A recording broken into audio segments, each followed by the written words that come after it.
And we are here. Let me just turn them on as well. Now, they're all in the wrong place. Can you remember when we used to play? Oh, no, actually, it's only Medivac and Mr. Pickles who are in the wrong place. Everybody, well, the rest of us are in the right place. Do you remember when we used to play Mithras? And No. Chugawugga used to have you come in a certain order. That's right, a certain order, yeah. So, It was like, go now, go now. go. And if you missed your slot, you were in trouble, Medivac. Yep. That's because I'm so slow. But not anymore, because I bought a Father's Day present for myself, another 32 gig of RAM. Oh, did you? Yeah. Yeah. So do you have Father's Day in America? On Sunday. Yeah. Oh, same day. Cool. Yeah, because I know your Mother's Day is different, isn't it? It's in May, I think. Yeah, and I think ours is March. Ours is near, because somebody came into my stream once and said, I'm surprised you're streaming in, Will. Shouldn't you be with your mother? Because it's Mother's Day. And I was like, what? I thought, oh no, I've made a mess up there. It just wasn't an American kiss. You should be with your mother. Yeah. Aren't you with your mother right now? Yeah, very much so. Yeah, hello everyone. Welcome back. This is part 2 of our M-Space campaign. And before we go any further, I just want to have a word with the players to show them how augmentation works now. So I'm going to open up Purdy's character sheet. So if you open up your character sheet, up at the top where it says augmentation, it should say set, and then it should say 0. If it doesn't say 0, just delete whatever's there and then press, and then just type in 0. Now, next to your skills, you have a plus button right before the dice roll. If you press that plus button, it will automatically tell you the augmentation value in that part again. Does that work?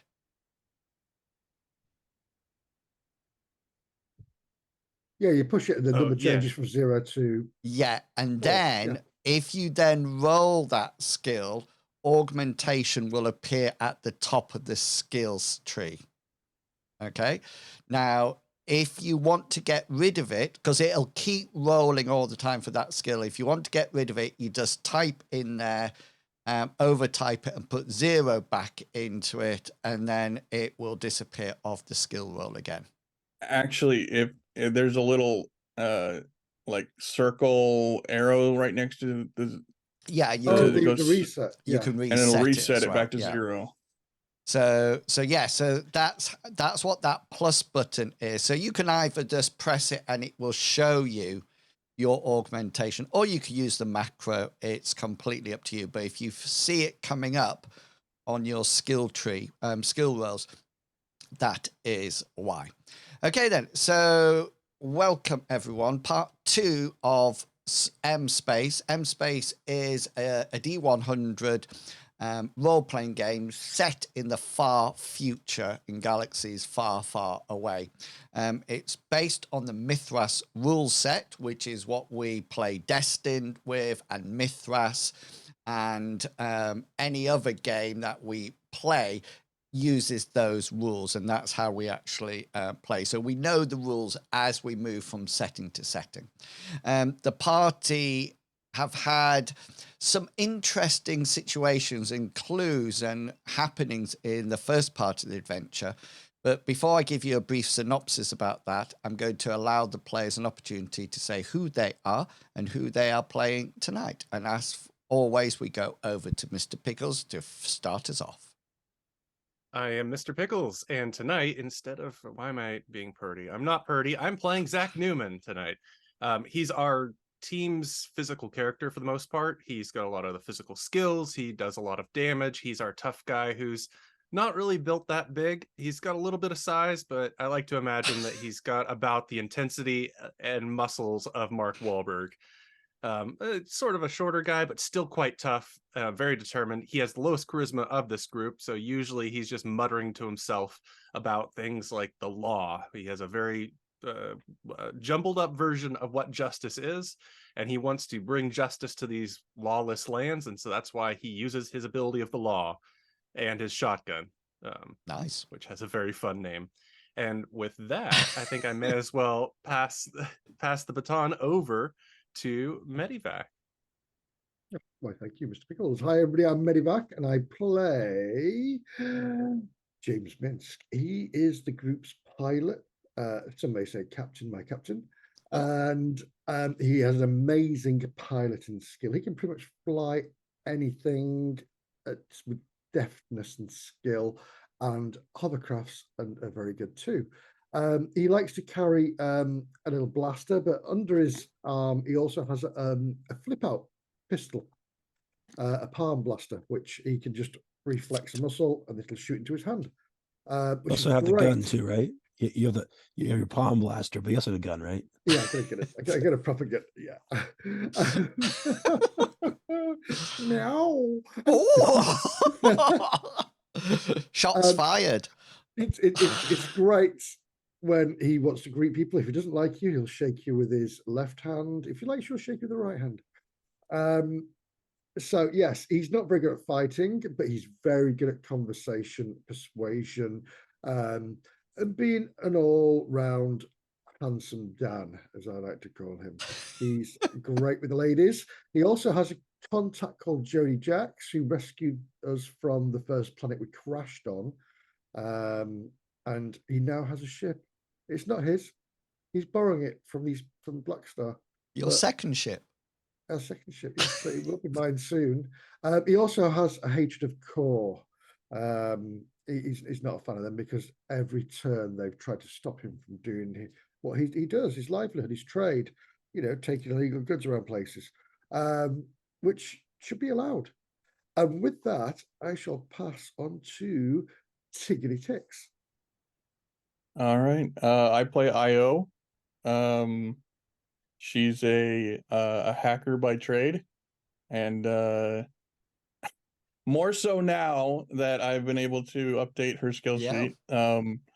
She won't be leaning on Hammond as much anymore for the computer hacking.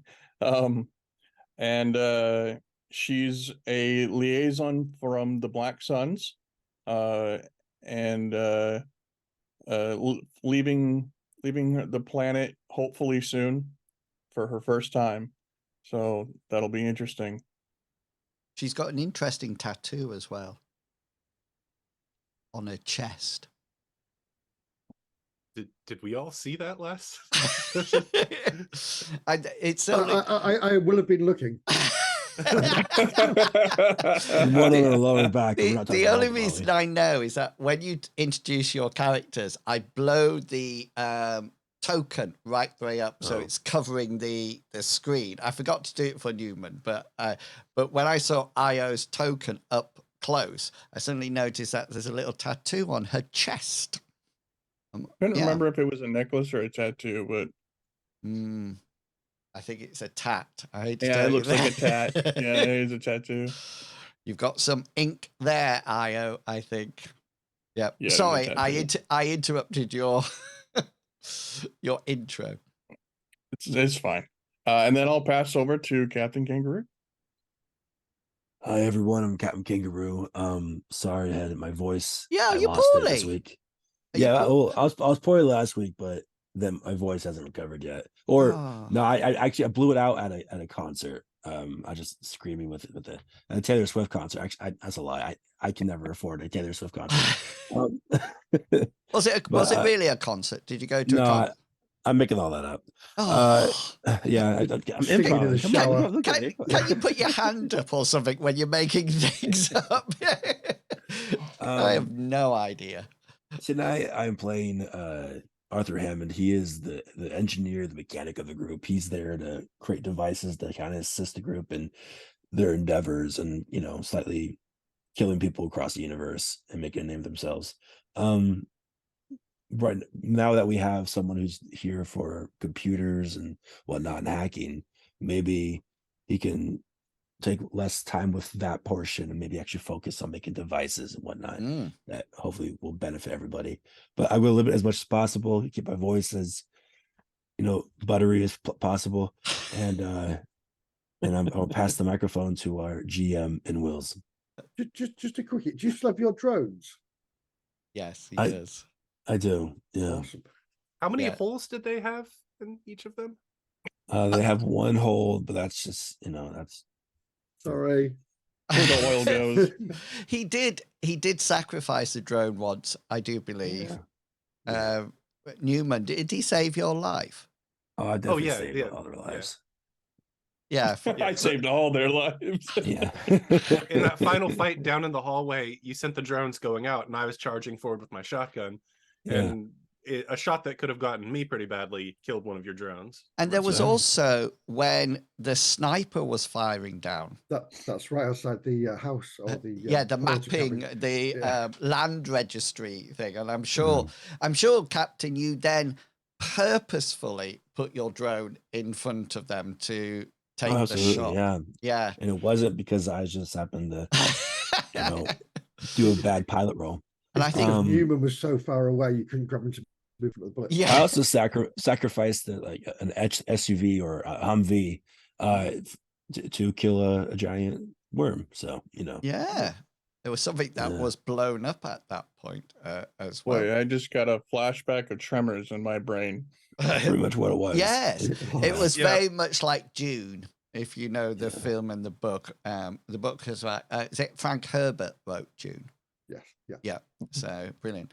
Okay. The party are also accompanied by a medical robot called Purdy, who is very good at medic stuff, medicines, astrobiology, and does not like sticking her recharging lead into public recharges. If you are interested in following the exploits of the party in all the games, then you can hop over to the Ko-fi site where we put all the player characters, etc., all the videos that we do are all over there.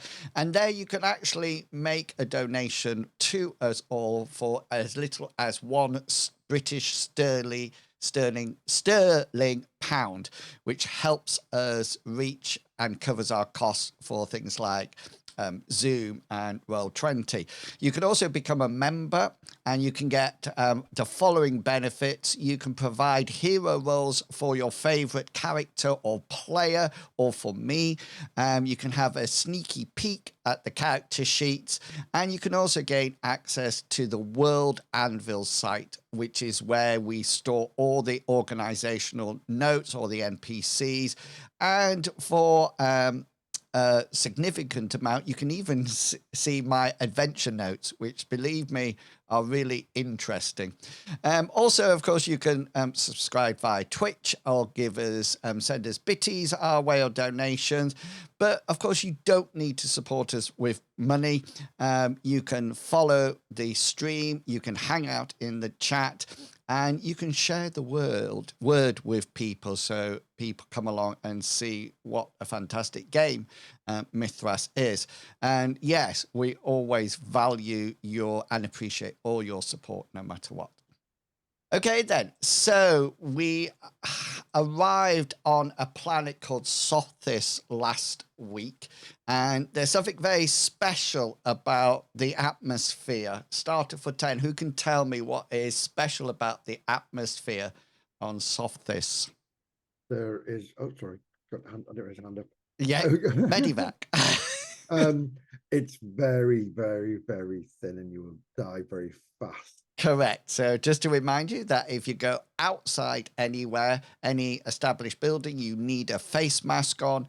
that has connected to an oxygen canister on your belt. Technology has made them a lot smaller, and so it's not like scuba gear or anything like that. It'll clip onto your belt. And remember that if it gets damaged or pierced or broken, then you've got a limited amount of time to get into a stable atmosphere or get another mask on you before you could really then start having to make endurance checks and slowly pass out.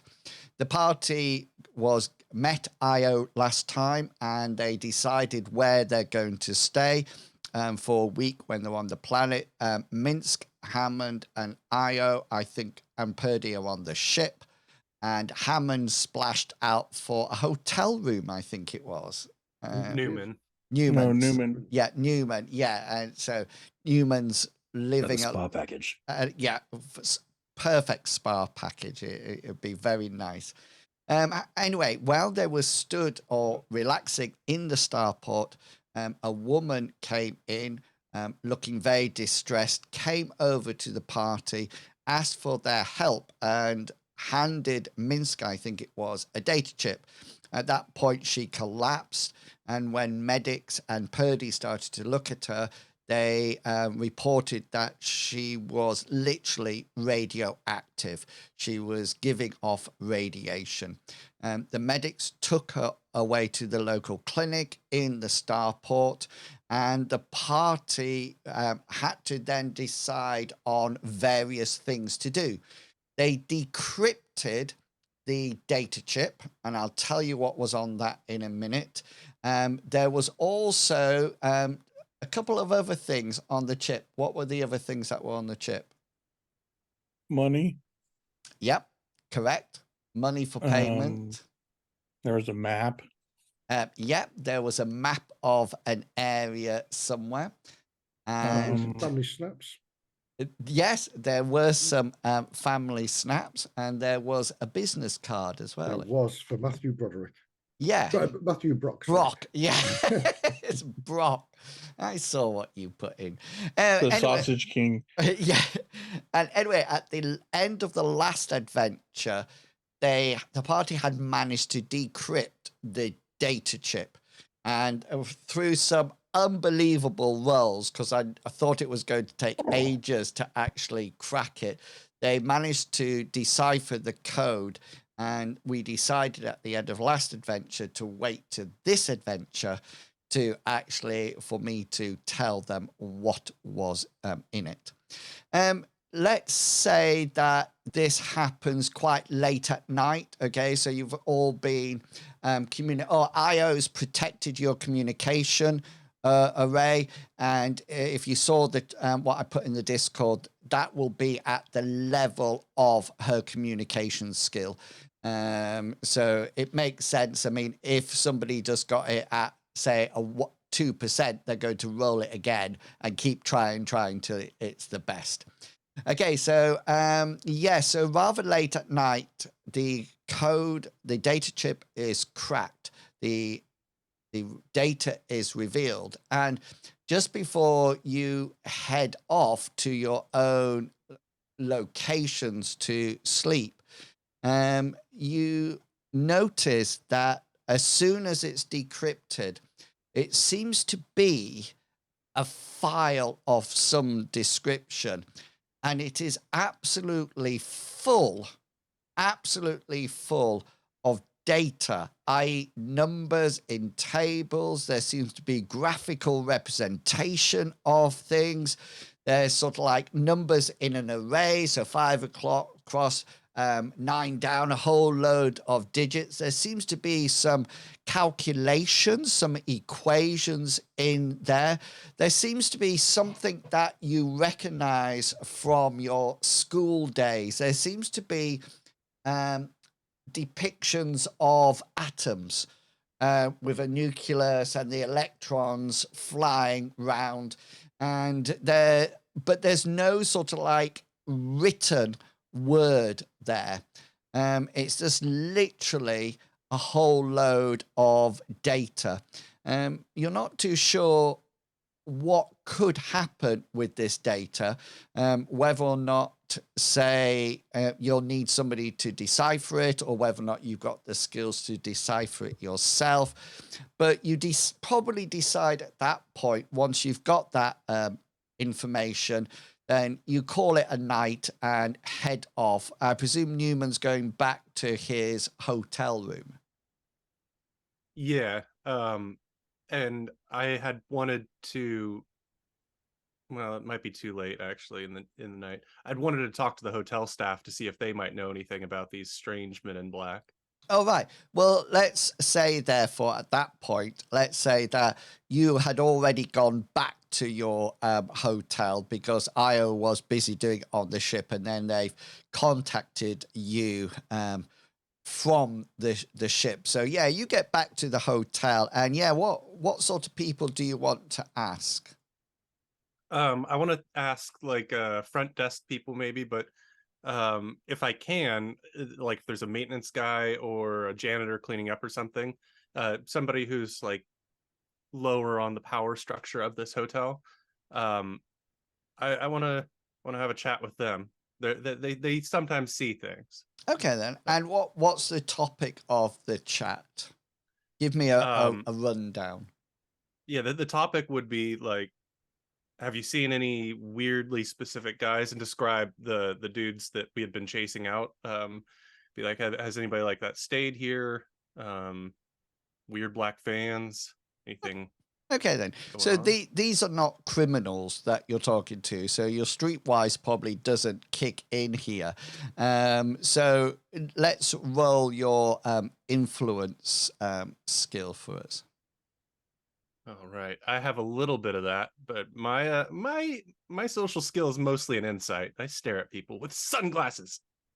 But you're off to a really good start. 29 out of 29. That's Minsk out of a job now. I'm sorry.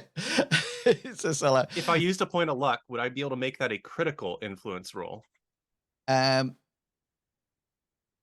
10 out of 29. Oh, well, yes, because it would turn around to 0-1, won't it? Yeah. Is that what you want to do? Yeah. That's what I want to do. I want Newman to shine for once. Okay, then. So the caretaker, let's say, or some cleaning dude or lady or whatever, you get the following information from them. The normal role, a success, would have told you the following: that they seem to be more dressed as some kind of private security.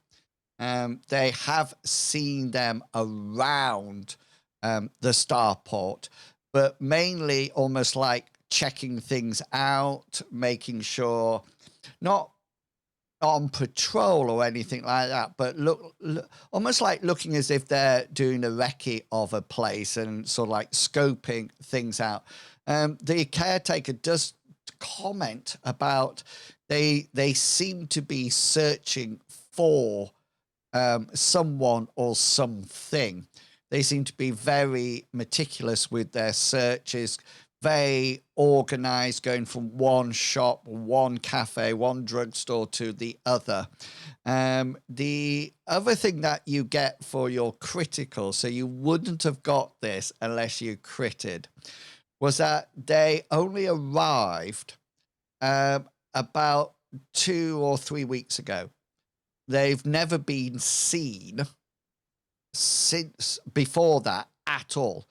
And he talks about this idea that they're not the sort of people that frequent the starport. You've seen the picture of the starport. Let me just move you across to it to remind you. So they looked very much out of place, mainly because they were so smart, almost like chic in their looks, and always wearing dark glasses and having ear communicators on. When they described like seeing these groups around, is it like a couple people, or it's like probably less than 10, right? They always seem to operate in a group of 4. 4, okay. And he makes a bit of a joke because he sort of like says it's really hard to tell whether or not they're male or female because they're dressed virtually identically, so, and he makes a job, although some of them could possibly be female, so they weren't all males. Well, that's good to know. That seems something that's sort of military-like. But you said private security. Yeah, he doesn't think they were military because they had no insignias on them or anything like that. So how many of these groups do you think that there are? Or is there even a way to tell, given that they all dress the same? yeah, he sort of like makes a joke in the sense that they're all virtually identical. They could have been the same 1 or 20 of them walking around. He does stress the point that they appear to be searching for something or someone. They left by themselves and they arrived by themselves. Okay. I think I know what they're after, but I'm not going to tell this guy. Anything else you would like to pass by them? There's this place, this planet, at least, it's not known for manufacturing and like testing out advanced weaponry, right? You would need to roll some kind of knowledge roll for that. Would I be able to ask this guy? Because you did say that the law levels are pretty low. This would be an ideal place to be like working on. So he says, the guy sort of like says it's a perfect place to find things that you may not find in the usual sort of towns and starports.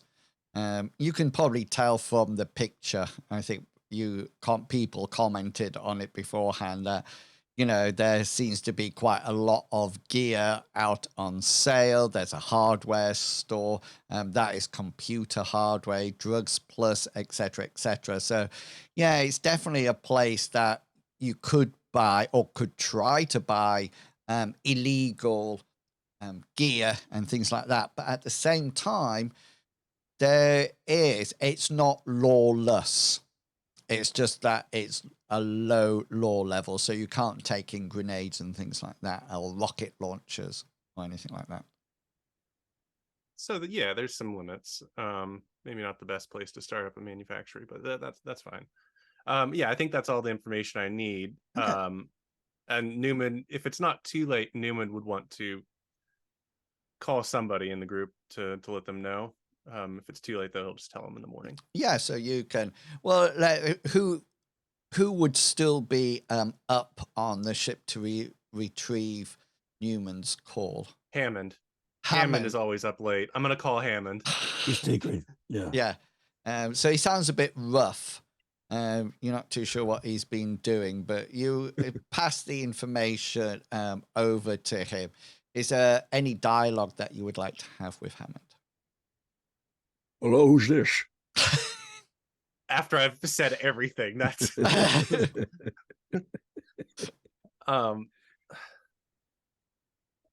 Newman would pretty much just like state it as if he's telling a report. Like, I've talked with the caretaker here at the hotel, and he's said that they seem to be not local, and he just kind of drones on, gives all the details, and then kind of reaches that. So what you want me to look up then, Newman? Well, it seems obvious to me that they're looking for the girl. Right. Woman. We think Woman. a woman. The child of the daughter woman that Right. the woman came up to you and all right, her daughter. Yeah. She said save her daughter. Well, just what I'm thinking of doing. That's okay. You really should Rest. I should try to drink some more treatments. tea with honey, shouldn't I? If I No, can Purdy's imagine, treatments. I think Captain Gagru might break into sign language halfway through this. We might just have to. Brilliant. So yeah, Husky Hammond heads back off to bed. Minsk and Io, is there anything that you would like to do before heading off to bed tonight. Well, I'm just gonna make sure the ship's secure and get my beauty sleep. Yeah, and that's quite easy. It's quite, your ship will have internal security and external security, plus you're in a starport bay on the ground, so the starport itself provides some security. Does Io wish to do anything? I think she would just do some meditation in her room. Ooh. And do you have call a it skill? there. Do you have a skill for that? I don't. All right. I wish I did.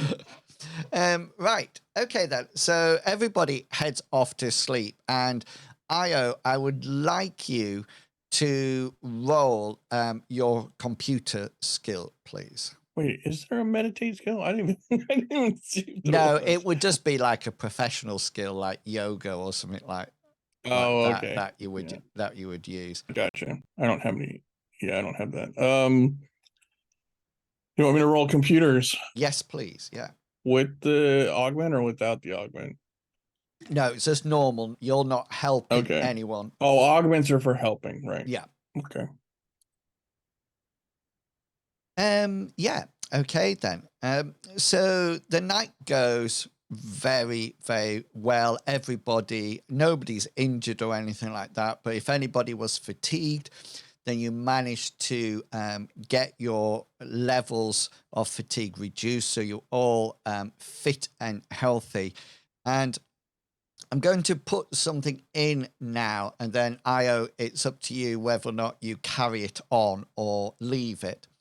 Because I often think computer hackers probably have agents, computer code created things that keep a check on the internet, and it might be the web might be checking for something in particular. It could do its own searches, etc., and that sometimes can release you from spending hours, etc.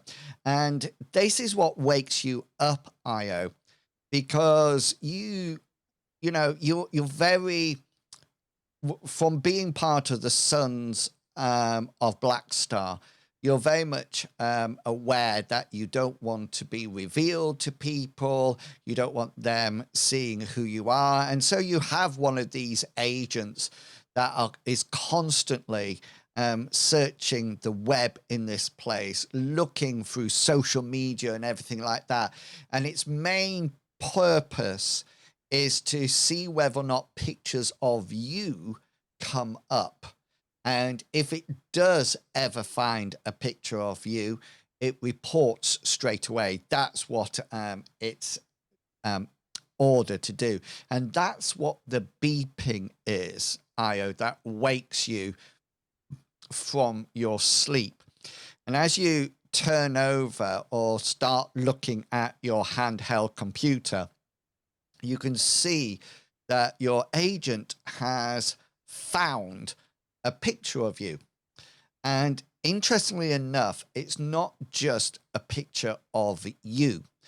It looks like it's been taken at a bit of a distance, and it's not perfect quality, but it captures the exact moment from the last adventure when Minsk caught the lady and put the data chip into his hand. You can't see that on the image, but it's almost like a snapshot of that situation. So you can clearly see every member of the party. And that, I'm not too sure what Io feels like with images on social media, whether or not she likes it or not, but that's not actually the worrying part. Underneath it, and this seems to have come off maybe the dark web or almost like the underground. It's not like top like Facebook posts that everybody, it's definitely appealing to a certain breed of character and possibly criminal. What you see that is a little bit more worrying is the text below. And it actually says, gives a price for any information about the group of 4 people that attacked this lady.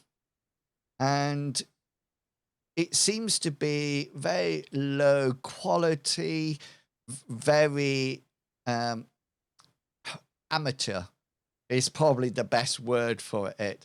And it does say for any information, but there's an additional reward for anybody who can tell the location of the people or also bring them in. Okay, and sort of like bring them in. It looks like almost like capture or maybe kill or maybe do something. Yeah, so that's what your agent picks up, and it pings you. It's about 4 or 5 o'clock in the morning when that happens. What would you like to do, Io? Does it have a contact number for who to contact if they're found?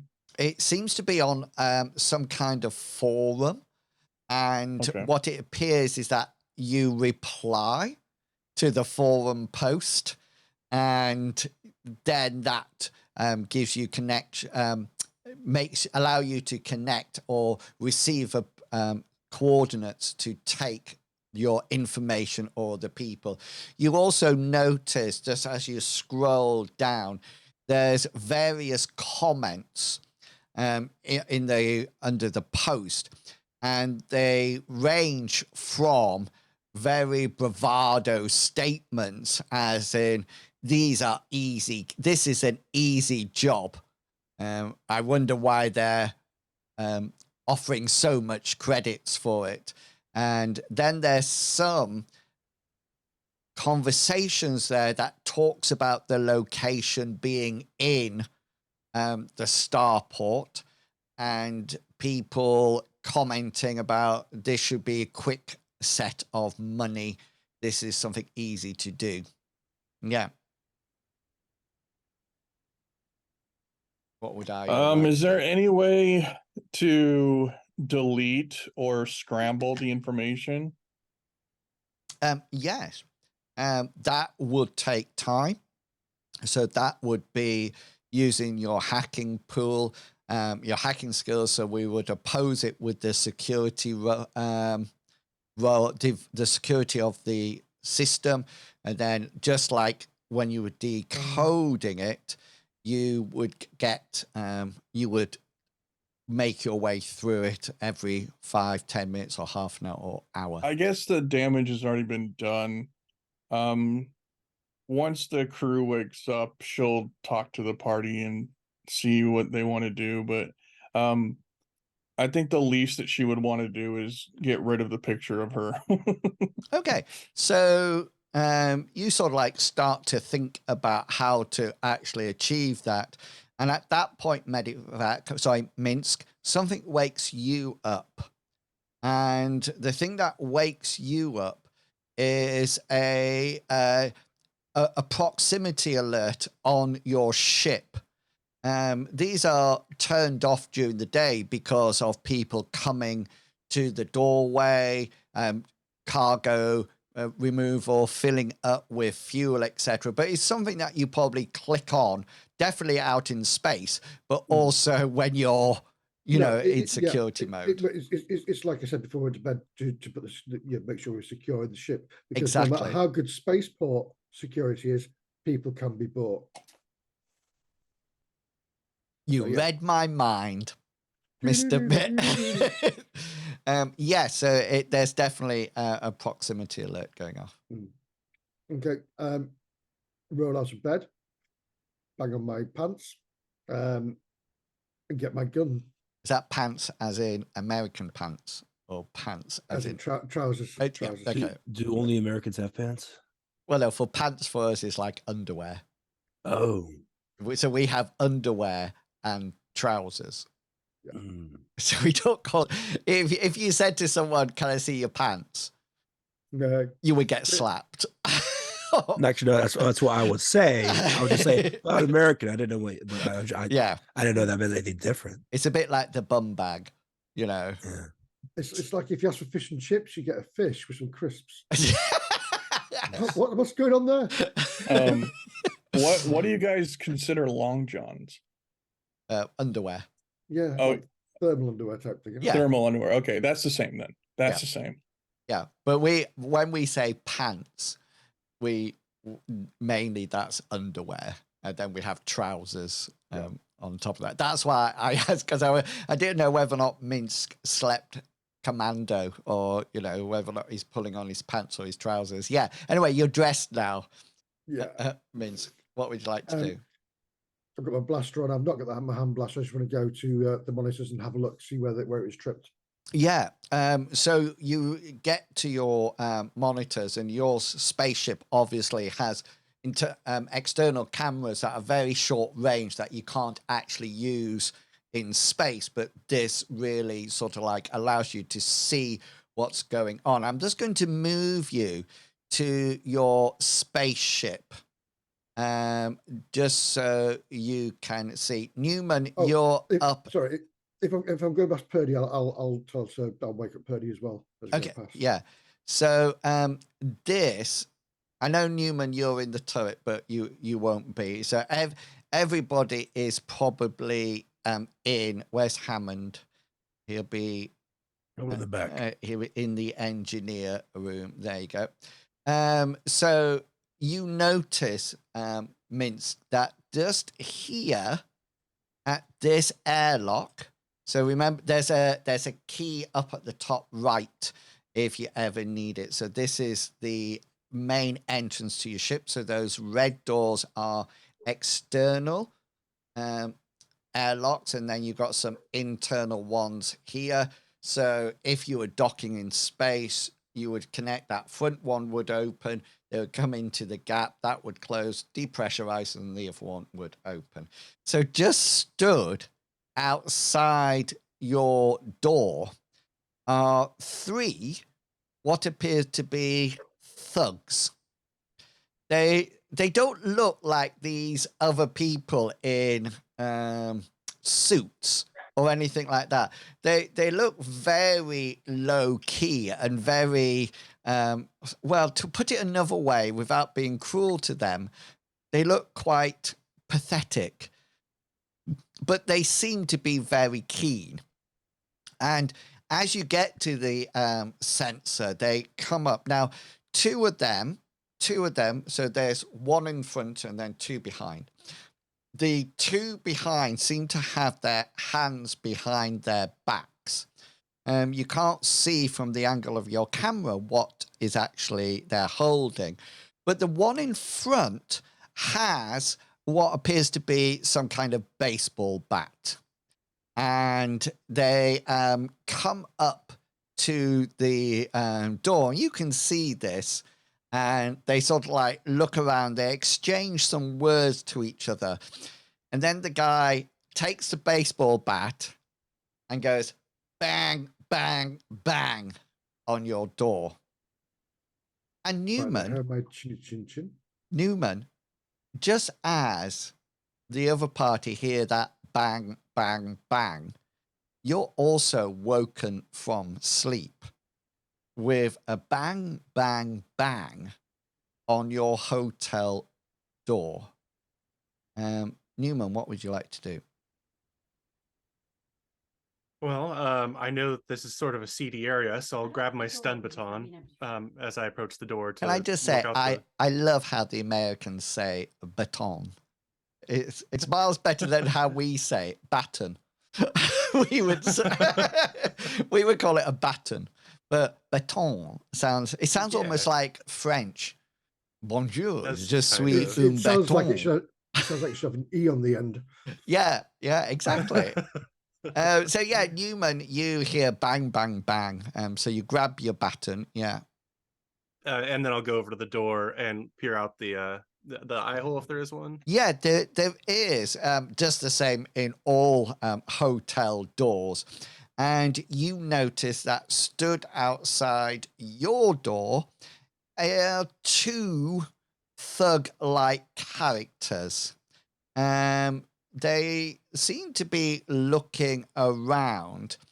They banged on your door with their hand.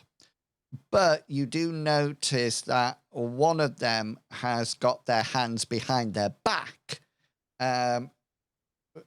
possibly holding something. You think they're probably holding or trying to hide something there, rather than just standing at ease. Yeah, and just as you look through, you notice that one looks backwards and forwards and then goes bang, bang, bang, and says, housekeeping. Housekeeping. Imagine Hammond has some sensors on the ship itself for any potential trespassing, correct? Yeah, so that's what the external cameras would pick up. You probably Okay. don't have any of your gear on the outside of the ship because, of course, they won't be suitable to space travel. But it has Minsk. Minsk, have you alerted anybody? Oh, yeah. I'll have woken people as always. That's why I said wake up Purdy. Yeah. I actually thought Hammond was already still awake, to be fair. Yeah, it's hard to tell when he's awake and when he's... So shall we move you and Io into the onto the bridge? Sure. Would the gun turret have a good line of sight on that part or not? No. Is that purely on top and it does? Yeah. That would be hilarious. I know, that's what I was thinking. So just so you know how guns like this work in M space. So if you're firing the turret gun at another ship, it'll do something like 1d8. However, when you're firing at a vehicle, it shifts it up to do d10s on it. And then if you ship it up again and fire at a person for it, then it'll be doing d20s. D100s. Yeah, well, yeah.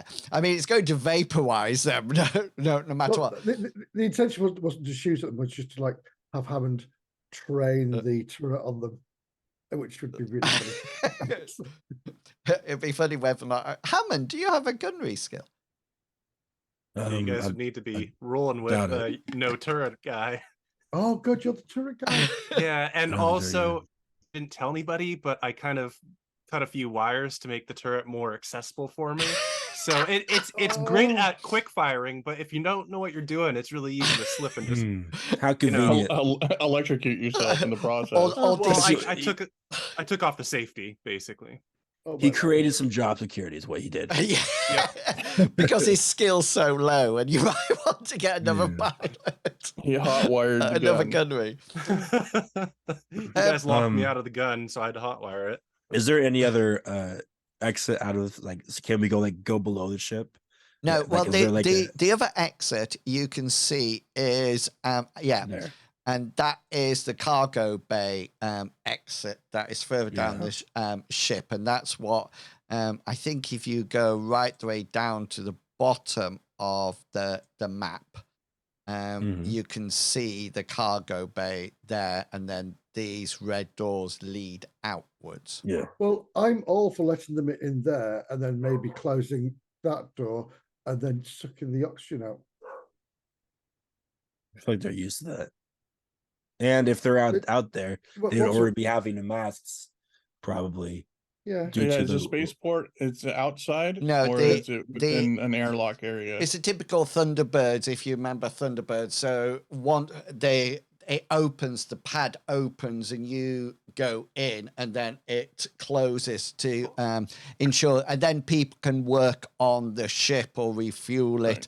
And it also means that you can leave without having to put. The other starports are different, but this one, because of the low atmosphere,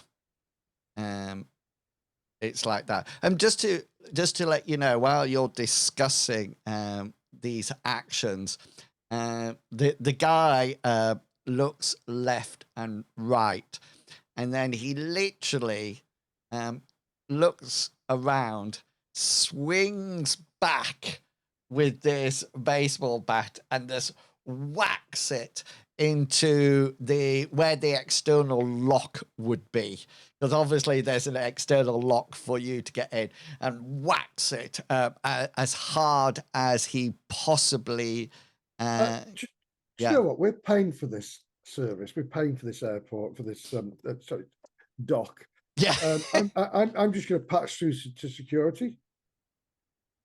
And say, hey, security, for some reason there are 3 individuals hitting my ship with a baseball bat. Can you please tell me, one, how they got through security to get here, and why they are still here? Okay, so so you get in touch with security, and sort of like they reassure you very nicely that they will deal with it. So you guys could just stay in the ship. You could see what's happening outside.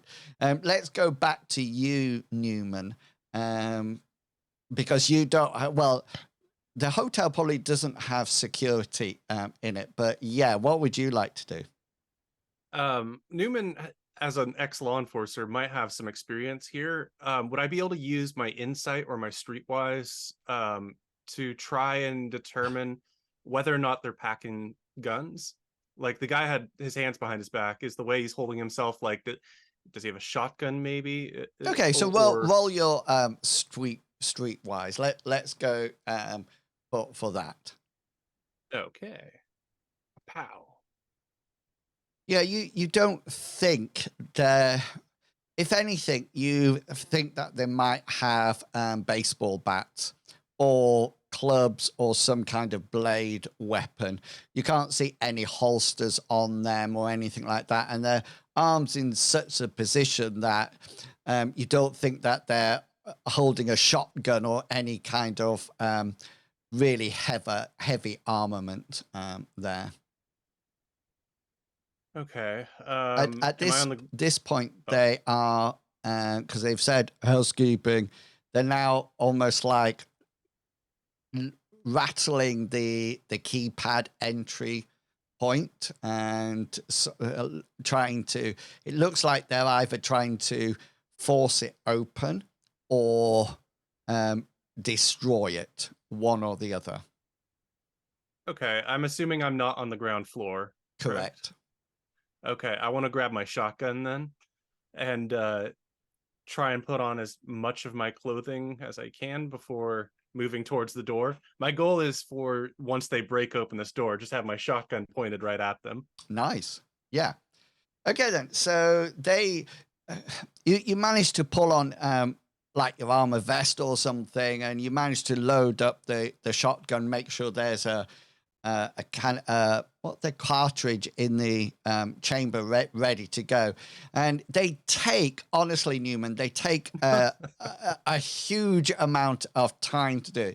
They're not pros at all.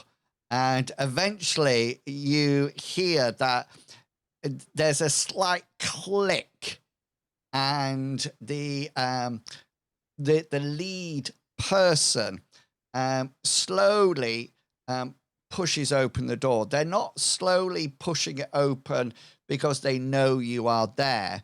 They are slowly pushing it open. It looks as if they're trying to be sneaky. Anyway, the main one sort of like pushes it open and sees you there. Let's roll some initiative just to see how quick you're going to be after the initial round. Let me just find my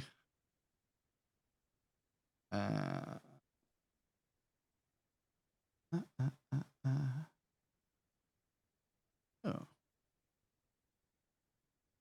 I have lost my here they are. It says June week rigger, but we just ignored that. And I'm just going to roll their initiative, and then I'll add it to it. So you get the first the first action, Newman. You get the first action because you're actually ready. It's as if you've got some surprise on them. So you're in the turret at the moment. So I'm just going to put the thugs onto that one. So you can imagine this one has just come through the door. Does that make sense? Is that all right? Yeah, yeah. Yeah, and then there's this long-haired dude, like so. Yeah. So what would you like to do on your? You get the first action, and then we'll go into. What can I do? Should I reason with them, or should I use the bloody snail shotgun? Yeah, I think I'm going to fire at them. I'm just going to do a single shot, and I'm hoping to get a leg here. Okay, then. And dissuade them. This is the law. Oh! A critical hit on them. So you'll have two, because he's just sort of like coming through the door. You'll have two specials. So you can actually choose location if you want as one of those. So you get hit him in the leg. I just pulled up the special effects from firearms.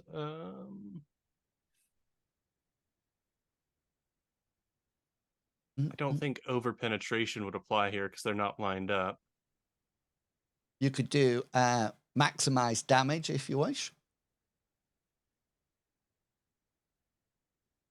Could I do marksman and max damage?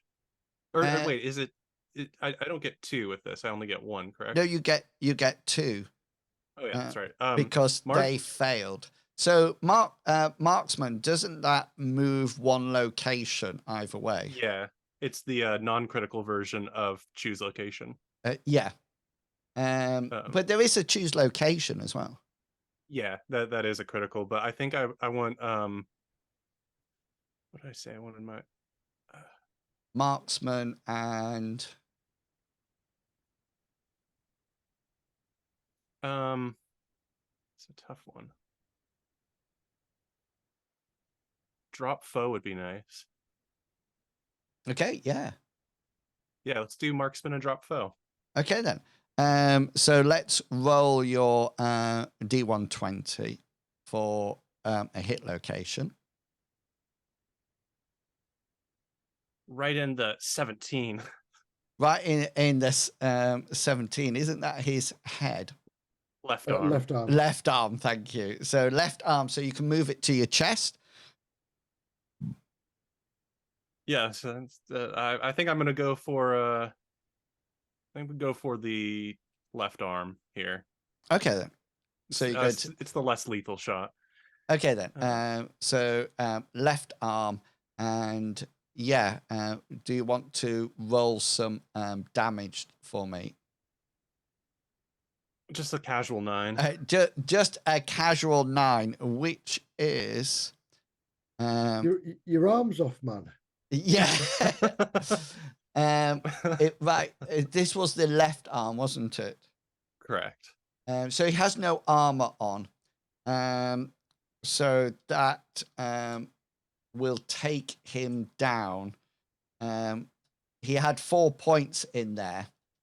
So take him down to -5 as you release your shotgun right on his arm.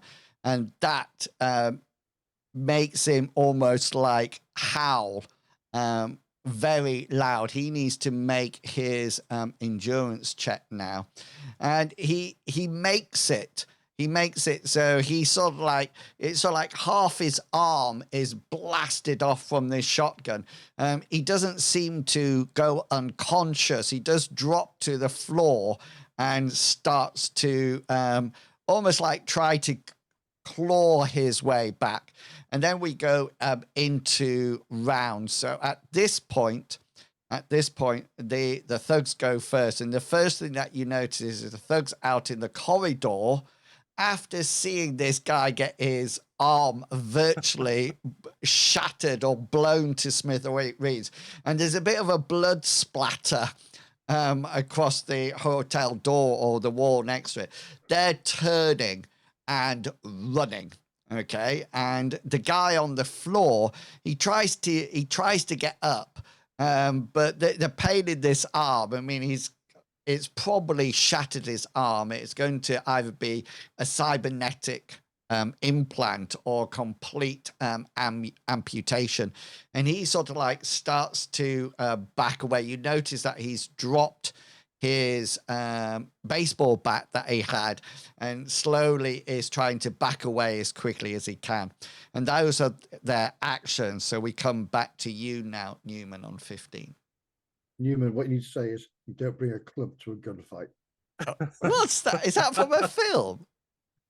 Yeah, paraphrased, yeah. Yeah. I thought you said. I have no idea what it's from, but Newman will just mutter, "That's my boomstick," or something like that, because he's in a different movie in his mind. But I wish I knew more about movies. I really do, because I think a lot of these are wasted on me. Yeah, go for it. Army of Darkness, but yeah, Best Zach. film ever. What was that? Sorry. I did. Sorry, best film ever. What's it called? Army of Darkness. This is Has my Bruce Campbell in it. boomstick. Am I good? Will I like it? I don't know. Is there a lot? It's just, it's not that inappropriate. It's mostly just kind of cheeseball, like Is there a lot of goofy, campy, fun. what on Or- earth is this Klaatu, picture? Farana, Nickel, Nectar. I just don't believe this picture. What are you looking at? But there's sort of Probably the like title picture. there's sort of like this guy with his shirt ripped Oh, off, Yeah. having a Yeah, it's- chainsaw, and this woman's next to him with hardly anything up the top, leaning forward to sort of Yeah. like. And there seems to be a whole load of people in the back and trying to attack them, but she's just looking sexy, and that's it. In America, we the post similar skeletons are pictures when we're graduating high school. Okay. Maybe Uh, in just your hold it. America. What? Newman, what are you going to do? It's your turn. Well, they're no longer posing a threat, are they? He's definitely not. Yeah, it's time to pack up. Okay, so what do you do on your turn? Do you threaten him? Do you tell him to get out, or do you just go away and start packing up your room to head back to the ship? That's a good point. Newman would approach, at least to like look and clear the hallway to make sure that there's no backup.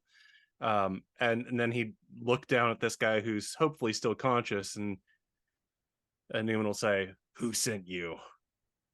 Yeah, so roll your intimidation. Do you have intimidation? Not professionally, because I wasn't allowed to do like the bad cop role in my partnership. They always made me play good cop. Okay, then so roll your influence skill. You can augment it. Or I was going to say you could augment it, or you can use a luck roll and reverse that. Yeah, I'll use my second luck roll for the night. Yeah. Well, you have 6, don't you? No, that's rabbit. Oh, I have 3 as yeah. Newman. And I also don't have like a plus 30 to my initiative. Yeah, we noticed. The thug went before you. So he's sort of like hugging his arm, and he's very almost like submissive to you, and he sort of like says, "No, you're across the dark web, mister. There's almost like a price on your head. We just thought, we had seen you around about and just thought, and my I have a cousin who works in the kitchen here. You better take this off of the dark web, or I'm gonna take another arm off of you. Honestly, I didn't put it up there. We're just trying to earn a quick buck. That's all. How many credits? A lot. How much am I worth? Tens of thousands Ooh. I feel good about myself now. for all of Throw you. myself in. Okay, so I'm like, It's comparative. So out of that 10,000, sort of like Newman has 9,000 worth, and then the rest of you sort of like split it. The other 1,000 a 3-to-1 ratio. Oh wow. Hammond has the lowest amount because he's an old man. You know. yeah. I might be most dangerous though. Yeah. So he sort of like says, "We honestly, we were just we just wanted to. We just thought we." And he looks at his arm. "Oh, it was a grave mistake, sir. A grave mistake." Yeah. It appears it was. But that's why you always buy bloody snail shotguns. Oh yeah. He goes, "Where can I get one?" Not on this planet. Do you know, I had flashbacks of Cyrus. I thought this guy could come back next time with a shotgun and just sort of like fire it, you know, like Melanie girl. did. The birdie. Yeah. Leave, come and join my order. Yeah, okay then. He says, can you call some medics? I think I'm bleeding out here. Yeah, fine. Don't move. And Newman will go into his room to grab his comms to call emergency line if there is one, and text his friends. Emergency. Yeah, so there's a bit of you can, as you sort of like grab your coat and sort of like and your gear to leave, you are able to phone the emergency medic corps to come and deal with it. You also see as you walk down the corridor, people gazing out their room and looking, because obviously some of them heard the shotgun goes off, and they're sort of like people from the hotel milling around, and you hear as you're walking down to the elevator or the lift and going down the or the stairs, you hear in the distance. First stairs. Yeah, you hear in the distance somebody screaming, and the the person on the front desk as you come down sort of like says, "Oh, Mr. Or Mr. Newman, yes, I do I'm dreadfully sorry. There seems to be some gunfire in the hotel, but I don't think there's any need to leave. You will be quite safe. We will apprehend the people very soon. I'm sure of it." I'm leaving for work, please. Oh, work. Yes. Well, yes, we're all working very, very hard here, and there's something that buzzes on a phone, almost like an intercom, and he sort of like picks it up, and you can hear one side of the conversation, and the man says, the guy in the front desk says, "What? Blood on the carpet? Oh, on the wall as well. Where was that? Oh, which room number is that?" And just as you pass through the outer doors heading off, I almost like imagine that you got the shotgun, you know, across your shoulder. Just as you go through the doors and the doors shut, you hear the man says, Mr. Newman. I just keep going because I'm going to work. Yeah, the doors sort of like close. And back at the ship, there's some security, starport security that come and deal with the thugs. Well, they don't deal with them. They escort them off the premises. And means you get a call that's saying that they hope that there was no damage or anything like that, and they really say, rest assured, this is not how we normally operate our starport. We're not too sure how they got in, how they got through the outer door, etc., etc. But they said that they seem to be a small, little or no threat at all. So they're going to take them off to the local starport security. Yeah. Well, I'm going to simply say to them back, well, you need to find out how they're going, because that is a grave breach of security. Yeah, and they find out who did it. I would sack the person who let them in, because it seems probably an inside job, because these Neanderthals probably could put two bloody sticks together and make a bow. But yeah, and and then get back to me. They're extremely apologetic and say that ensure that it won't happen again, and they're prepared to compensate you for any damage to your ship. And it's not so much damage; it's more of inconvenience as well. So you'll be compensated for our inconvenience. Yeah, and they totally agree with that. And at that point, Newman, you're probably arriving at the starport, and you see the security guards taking off down to one side, down this corridor, these thug-like, and you notice that one of the security guards is carrying what appears to be 3 baseball bats, but they've put like a plastic forensic bag over the handle and are holding it like that. And Newman, you arrive back at the ship. Yeah, we're going to kidnap Newman, and because he's worth 9,000. Yeah. Yeah, guys, we're in a bit of a pickle here. Yeah, over 9,000. Yeah, I'll get like a cloth or something to wipe a little bit of the blood off of my sunglasses and face. Yeah, and Io, Hammond, and Mince, just make a perception check for me, please.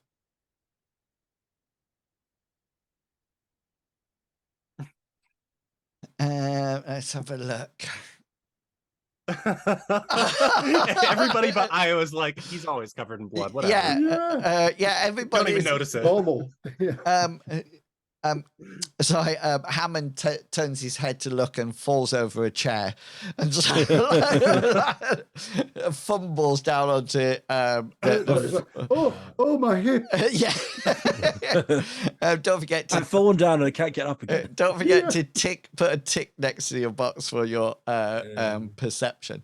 And Minsk and Hammond, you've probably seen Newman like this before, but Io, you do notice a bit of a blood splatter, a bit of blood on his face and on a bit of his clothing as well. Is there anything that you would like to say or do?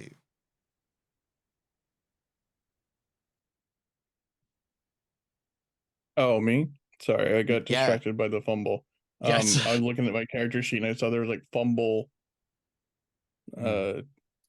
There's a column for fumble that if you fumble any skill during the adventure, you just click it, put a tick in there. So it'll just, if you click in that box, it'll give you a tick. And then when you do your experience rolls, if you fumbled any skill throughout the adventure, you automatically get plus 1%. What if you fumbled that same skill again later? It doesn't matter. Okay. One's the only way you could do it. It would be funny to see how far you can get a skill up just by fumbling. and nothing. So Io, you see some blood on Newman. I would just say, Purdy, check Newman. He looks like he could be injured. I'm not injured. Okay. I take it you had a run-in with some muscle as well? Yeah, it must have been something I did at one of the bars. Sometimes you make Scratches. enemies. But they said that Well- we're on the dark web or something, and that we're for sale. They're looking to kill us. It's sort of like a purge type scenario, except we're the only targets. Are you suggesting that we have a bounty on us? Yeah, and the worst assassins. And Well, at Typically least trying to find phase those. one. The problem is Yes. worse with terrible assassins. If there's lots of them, they can do the job. But I don't know. My shotgun seemed to do the trick. Your shotgun does it every time.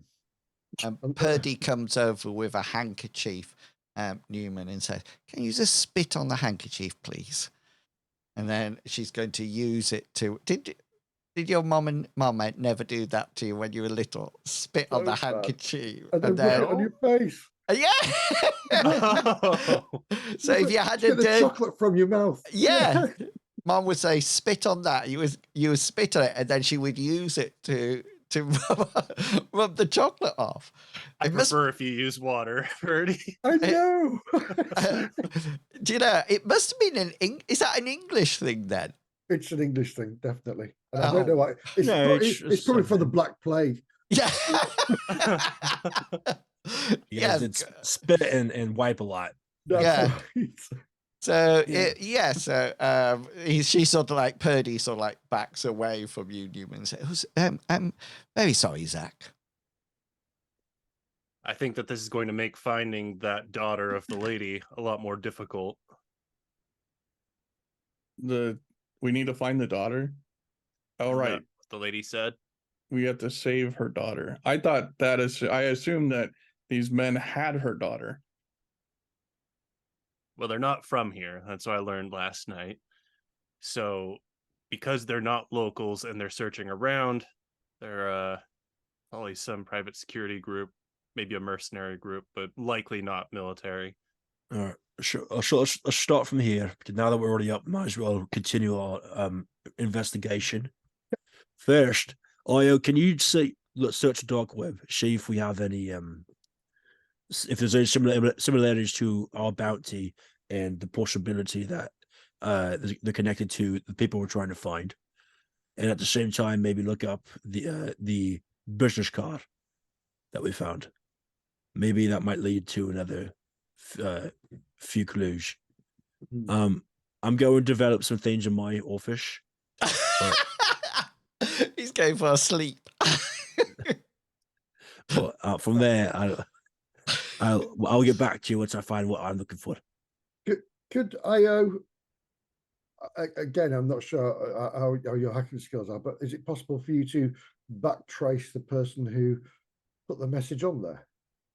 I could try. I'm afraid though that being a and part of the thing with the dark web is if you're on it, you make sure that there's no way for them to find out who you are.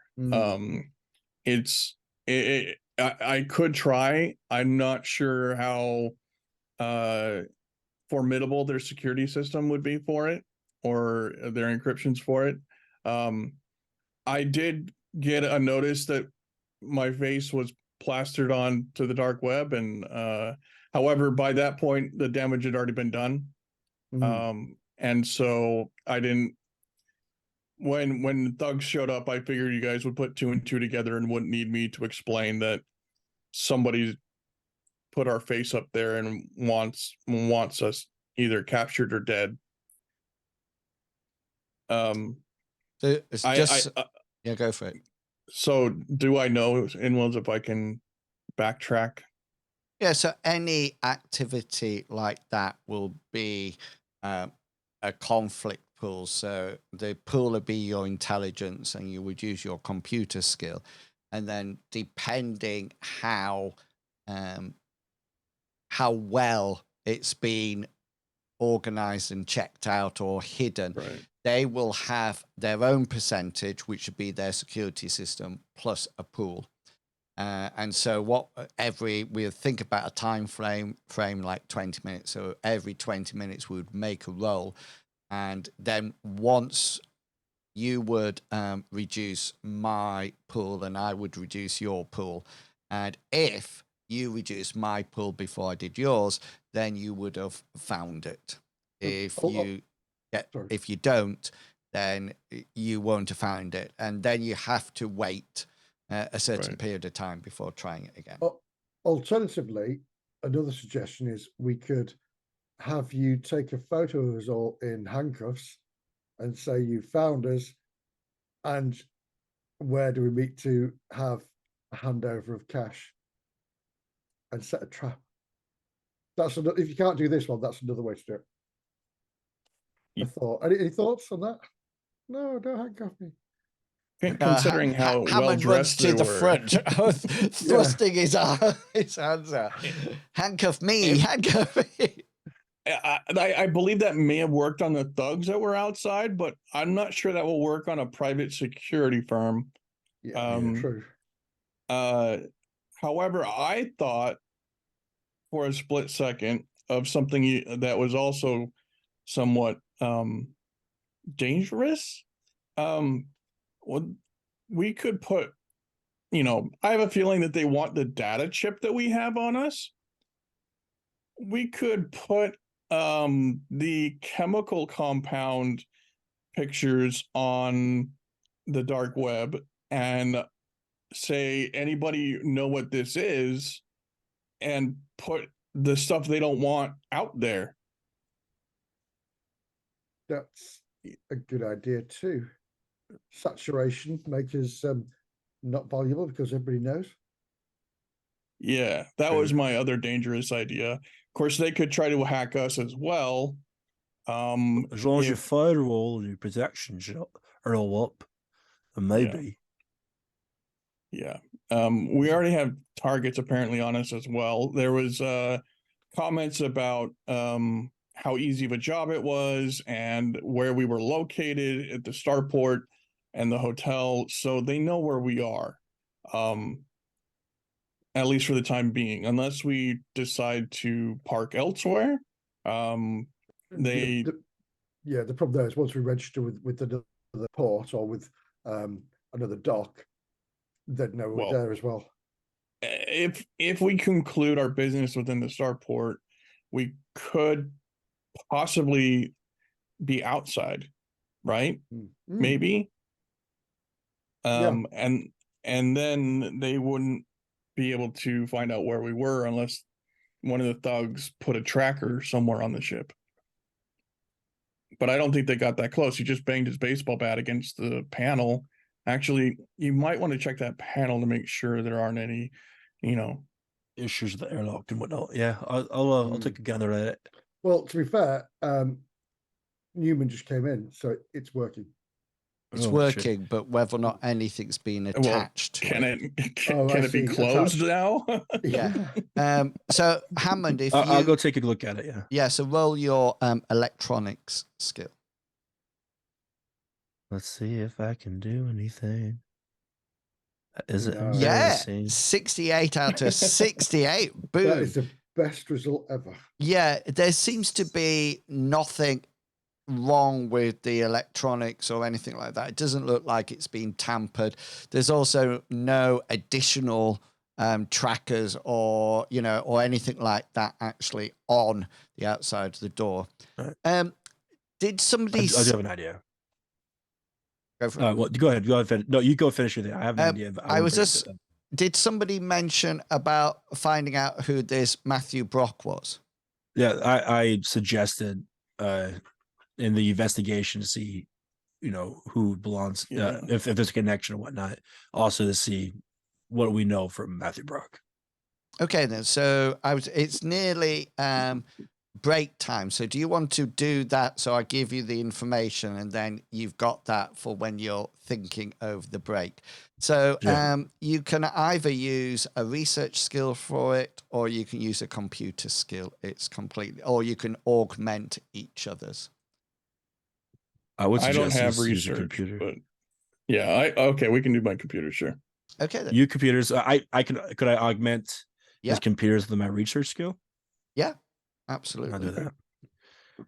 Don't know what that means. I'm just going. With our powers combined. Should I just put set augment? So if you just press A the button. plus button next to the skill, and then at the top, it should tell you how many points you'll be augmenting in the top bar. I don't see that. Or just I press the button. Yeah, the light grey bar at the very, very top. It says difficulty, then augmentation. Oh, Then set, then it says number. 10. yeah. So what is your research skill? 48. 48. Yes, yeah. that would be 10. Yeah, 10. Yeah. Okay. So you can add 10 to your roll, IO. So if I put 10 in the augmentation slot and then roll computers, does it automatically add that 10? We'll soon find out. Sweet deal. Nope. Oh, But Or I don't know, maybe it did. what's your natural skill? No, I just rolled 1d100. It didn't add it. My natural skill is 90. So that you you were successful in any case. So who is this Matthew Brock? And the first thing, IO, you notice that this is out there. You know, you didn't have to go through any firewalls. You didn't have to do any searching. Once you typed the name into the computer, it came up with so many pictures, so many articles, so much information. So Matthew Brock is known as a high-class collector of antiquities. He's a multi-millionaire and also supports a range of charities. There's various pictures of him handing over big checks, etc., etc. He seems to be really into promoting positivity, promoting health and well-being, and he's also made significant donations to museums. He talks about his own private collection, but there's several images of an article saying what a wonderful person he is. This is so nice. He's not married, by the way. He's single. There's, he appears on the top 10 richest single millionaires, so forth and so on. And it looks like his reputation does not come from here, from this solar system.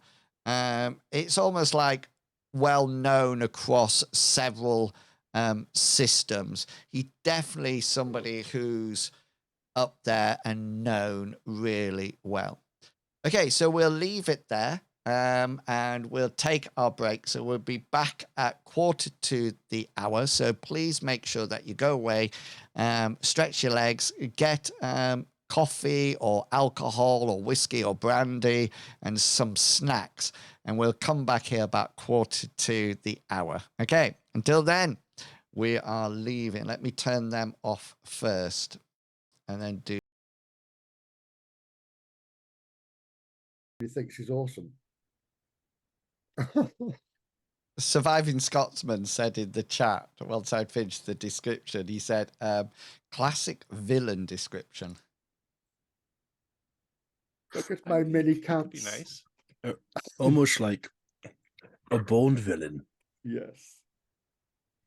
I could kill you with Yeah, my it says thumb. Bond villain as well. Or am I pulling a double bluff? Because I'll know you think that, so I make it so he's not. Yeah, maybe he's trying to help this woman. Mm. No, I don't think so. Oh, just before we do go, my characteristics, it says base and current. The current ones, the figure on the left is different to the one on the right. Should I alter them to the figure on the right? Yes. Brilliant. Yeah, I can see now. Yeah. Yeah. That would only be... That's because of the update, I reckon. Yeah. And so that's for conflict pools. So Right. if you did a conflict pool and it's intelligence, can you see yours is 13 out of 13? You Yeah. would use that to reduce it, Ah, but the base will still be 13. Yeah. You know, so that's what they technically used for those combat pools, right. conflict pools. Yeah. All resets are normal. Yeah. Oh yeah. Surviving Scotsman said no one is really that good. Yes. Well, There is a contact. Clearly not Philip Schofield. Oh, Oh, ouch! People in America are going, who? Who? Who Our you? squeaky, the most squeakiest clean TV presenter. Mm, Clearly not. Hmm. mm. All right. Scandal heaven it was. Chink in the armor. Mm. Very much so. Eamon Holmes was quite happy to come out and say he was a shit though. So excuse my friend. But do you want to know? There's some people really now say what cool. they really think. Yep. What's his wife called? Oh God knows. Let me tell you. I really like her. She's really seems to have her head screwed on the right way. I've got Alzheimer's, I'm sure of it. What was Oh. his name? Say again, sorry. I got his name. How bad's that? Philip Schofield, thank you. There we go. I want to know who Eamon. Oh, Eamon Holmes' wife, sorry. Yeah. Judy, no, is it Judy Finnegan? No. No. Because she got kicked off this morning, didn't she? Eamon Holmes' wife is Ruth Langsford. That's Yeah. right. That's it. Okay, people. So, yeah, what would you like to do? Remember, there is a contact number on the Matthew Brock card. So you got another, if I just sort of like put everything together, Surviving Scotsman text says, nice to put a face to a name.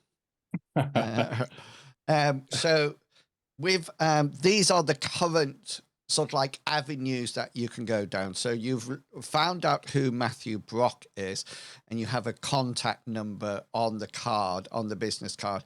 You already know, what he looks like and what he appears to do, and that's absolutely fine.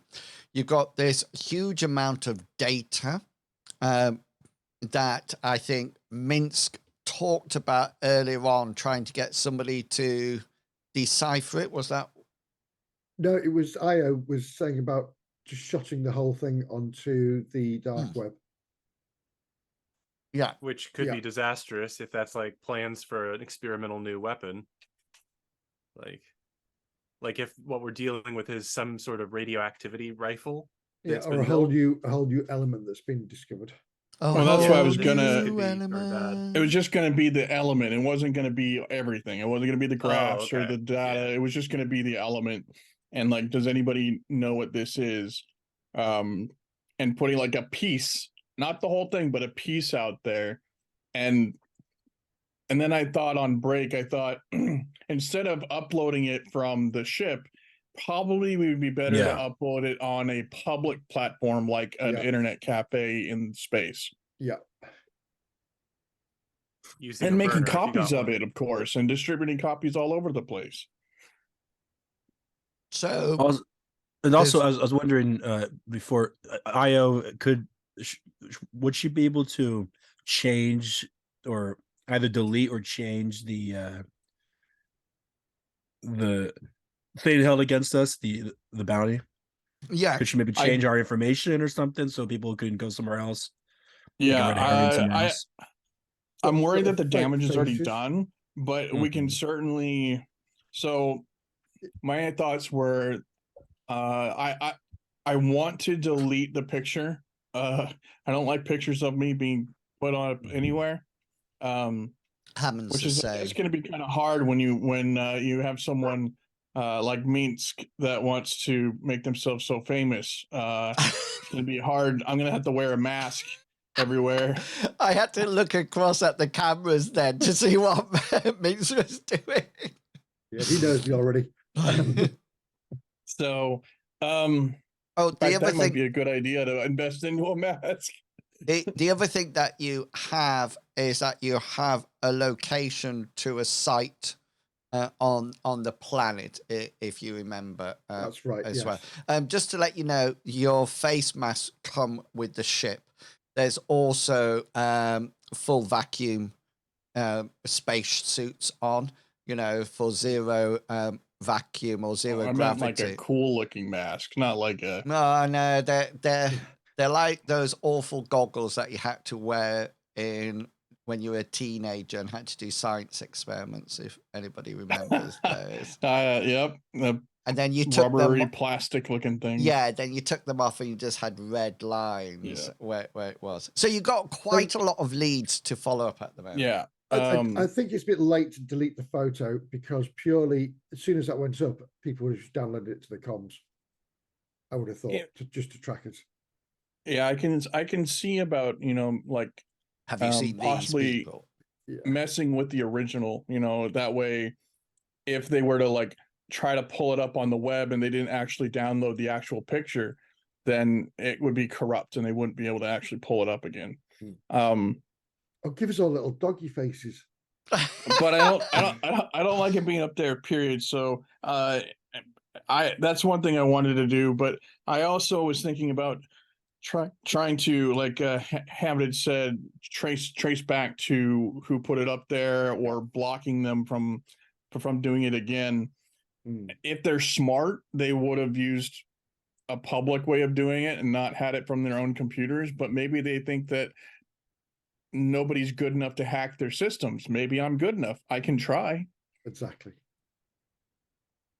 Yeah. Okay, so that's two things that you want to do, Io. Just to let you know, both of those will have a time element. Right. It's not something that you just roll your computer skill and it's gone. That's part of the problem too, right? Is like this is going to take time, and finding this girl or finding more information is not necessarily something that we have time for.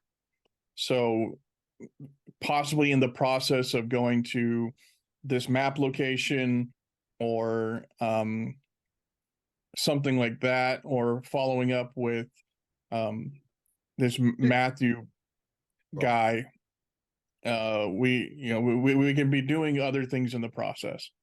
We had the location on the map. We also didn't we get the vehicle travel route plan or not? No, you what was the communication was hacked into as they left. Yeah. Right.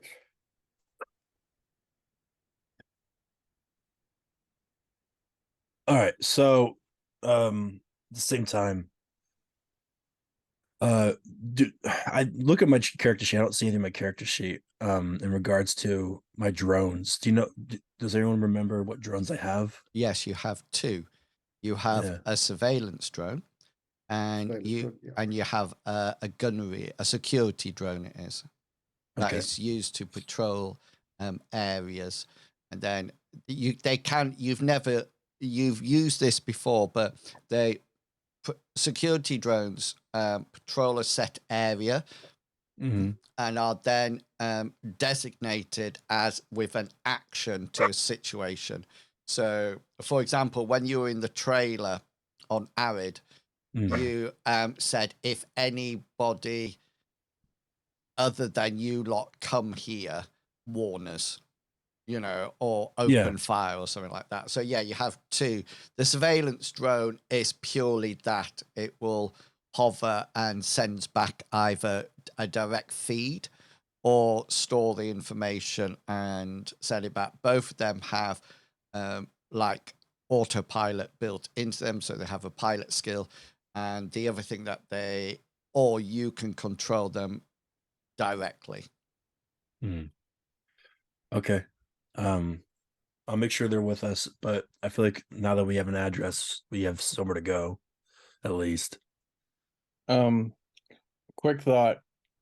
Purdy had the ability to at least get some kind of information on the radioactive isotope that was plaguing the woman.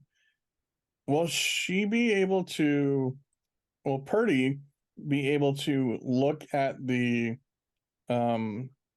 nomenclature of like, or of the atom, the molecule, and tell us what it is? Yeah, so if you remember last week, Purdy, Right, it's an unknown element. Yeah, she actually A didn't. new element. Yeah, she didn't actually have a record of it Right. at all. If you wish her to look at the data, she can do, but her skills are mainly in astrobiology, and Right. I forget the other one that she has.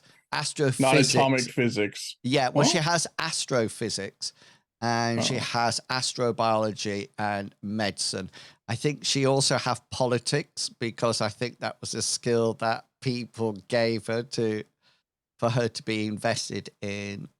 And to be really annoying with. Yes. Yeah. Which she can be at times. So, yeah. So, I mean, if you wish to hand the data over to her, then she can start perusing it and coming up with some hypotheses, if that's what you would like to do. Couldn't hurt, I guess. Well, I do think we're on the right track, because if someone was able to develop a new element, something that's not on any tables, I'd imagine it's someone who's quite wealthy. There's a lot of coinage and a lot of pockets. So another side thing we can go to is by searching the image of the girl, the daughter, because we've got a photo of her. Yeah. We can use that as a search parameter for just a search around this planet, going on media outlets or social media. You Picture didn't have a name with her, did it? I think you know the woman's name. I'm sure. Right, Sue Parrish. Yeah, it was the correct. girl that I was thinking of, because if we ever like That meet the you girl, it'd don't- be nice to be like, You hey, I don't know your name. I mean, you can search and see if you can find any imagery of either Sue or what appears to be her daughter that you're assuming on the web. That's another thing that you can get to work on if you wish. All these are going to take time. So it's whether or not you're going to split up the party to deal with different things, or just wait out and let one person find something out and then going off. It's completely up to you. What would you prefer to do? What we need at some point is Hammond to build a computer or a device that will have a built-in search parameters that we can Yes, type in parameters. I think you already have that. So I had an ARM thing for that. Yeah, so any computer that is manufactured has like an inbuilt programming computer skill. So the one that Newman is standing next to, which is a Starship one, that has, let me just check my book. Has it got a program called Fugle? Yeah. So that has the equivalent intelligence of 10. The Starship computers. So they have their pool is sort of like 10, and then they will have a computer skill of like between 40 and 50%. Military computers or computers for what, say, for example, NASA or something like that, will have much bigger pools or intelligent and much bigger skills. So you could ask the computer to look at the data for you, but it will be the computer, therefore, is rolling against the information, the difficulty, and the security level of it. Average of int and power versus security level.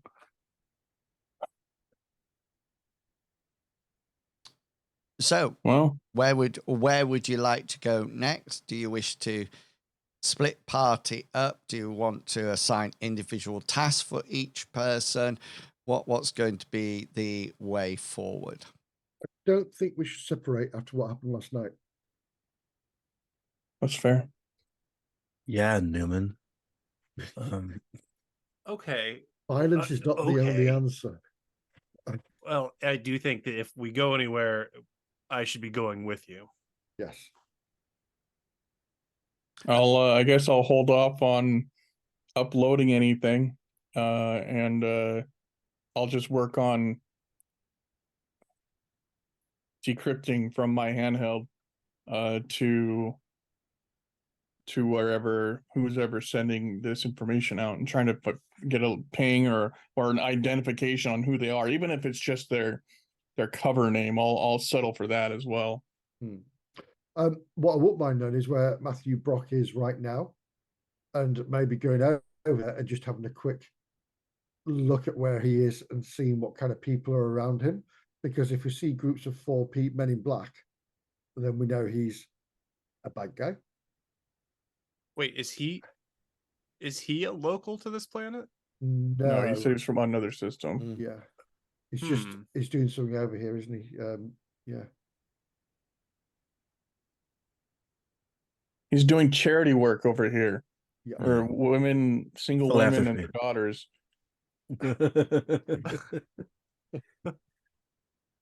Is a generational love. Okay, let me fire some actions at you so you can decide what you going to do. So the first thing with Matthew Brock, you've done your search on him. You know who it is. The only little piece of information that you still got there is that you do have his contact details, so you can make that contact if you wish. At that point, if IO wants to scramble it by her comm skill, then that is an option as well. The second option that you have is to head out to this site that is out of town. You will need to purchase some kind of hover vehicle, Mince, but you've got commerce and your great good looks, so that would be quite possible. And you can go out and see what's at that site, at those coordinate site, what's there. There seems to be a whole range of computer related things that you are talking about, so that these are not things that you can, for example, you could do it driving to the site, but you would then have to stop. You can't do it at the same time as. I'd like to throw another idea into the sorry, I just had one more. Go for it. There's also Sue Parish, because you know that she's was taken to the local clinic. Yeah, go for it, Minsk. Would it be possible to make a decoy, perfect copy of this memory stick, but then alter the values in them? So, for example, change the molecular structure of the whatever it is by adding a random elements or random whatever, and then maybe change some figures in the graphs, just so it isn't.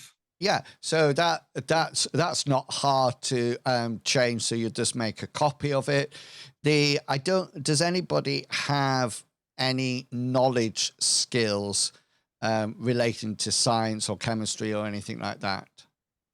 I have one called copy. No, I don't. So what? Actually, I have one called forgery. So perfect.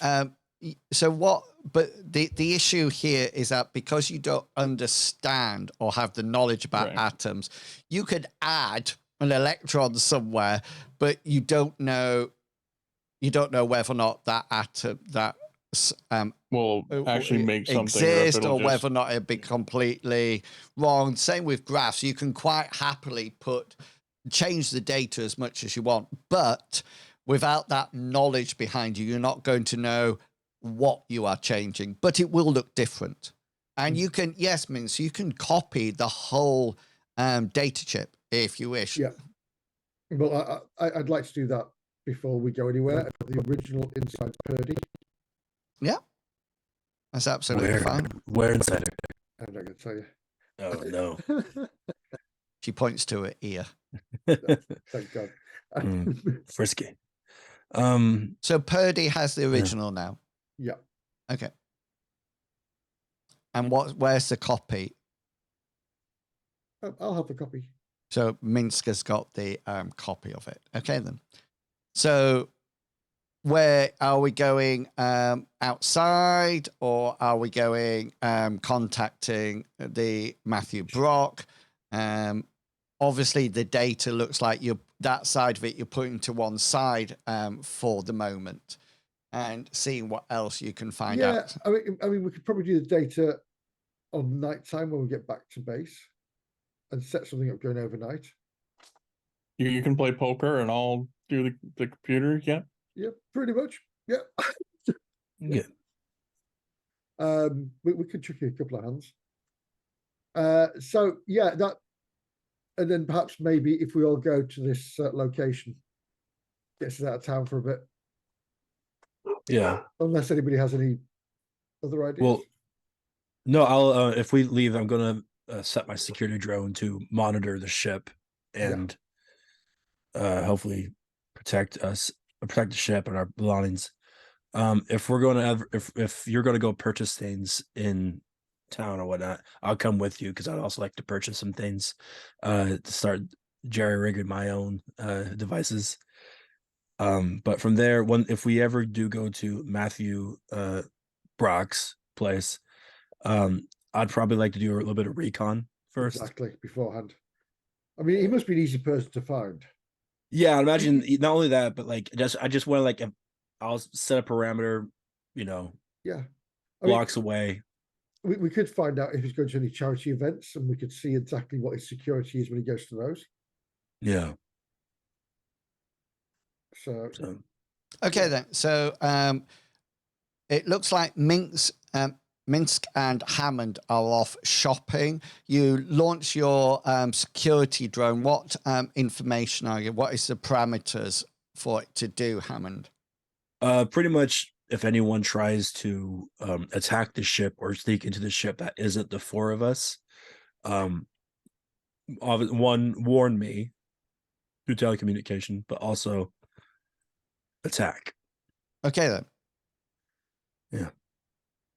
there's Jimmy on his first day at the job, just been told to refuel that starship. Yeah, exactly. Okay, mister, I'll do that. Zap. I'm Okay. so happy to be working with you. So that's up and patrolling now. Minsk and Hammond, you're going shopping. So question is, what is Io and Newman doing? Well, I think we're all sticking together, and I Yeah. wanted to replace my old Rancher double shotgun that got stolen, because I want something that's a little less lethal and a little bit more scatter. Okay. I can roll wealth if you wanted me to, but otherwise I'm just riding shotgun for the most part in this group. Okay, I then. want to make sure that I have an eye out for any more people acting shifty with some bats. Nice. Okay, then. And I'm fully complimented my holdout blaster as well. Yeah. Okay, then. So Minsk, you're going shopping for a vehicle. Yeah. Mm-hmm. Yeah. Okay. So just roll your commerce skill. I get a 17. Oh my life, really? I also I'm have a going to commerce use a skill. point of luck to re-roll that. Okay. My roll still be 17. I Oh, got nice. one. Nice. Oh, So you get a nice hovercraft vehicle. It's environmentally sealed, which is really positive. It does have extra oxygen tanks and masks in it, so you don't need to bring yours from the ship. It does only. It's like your original one.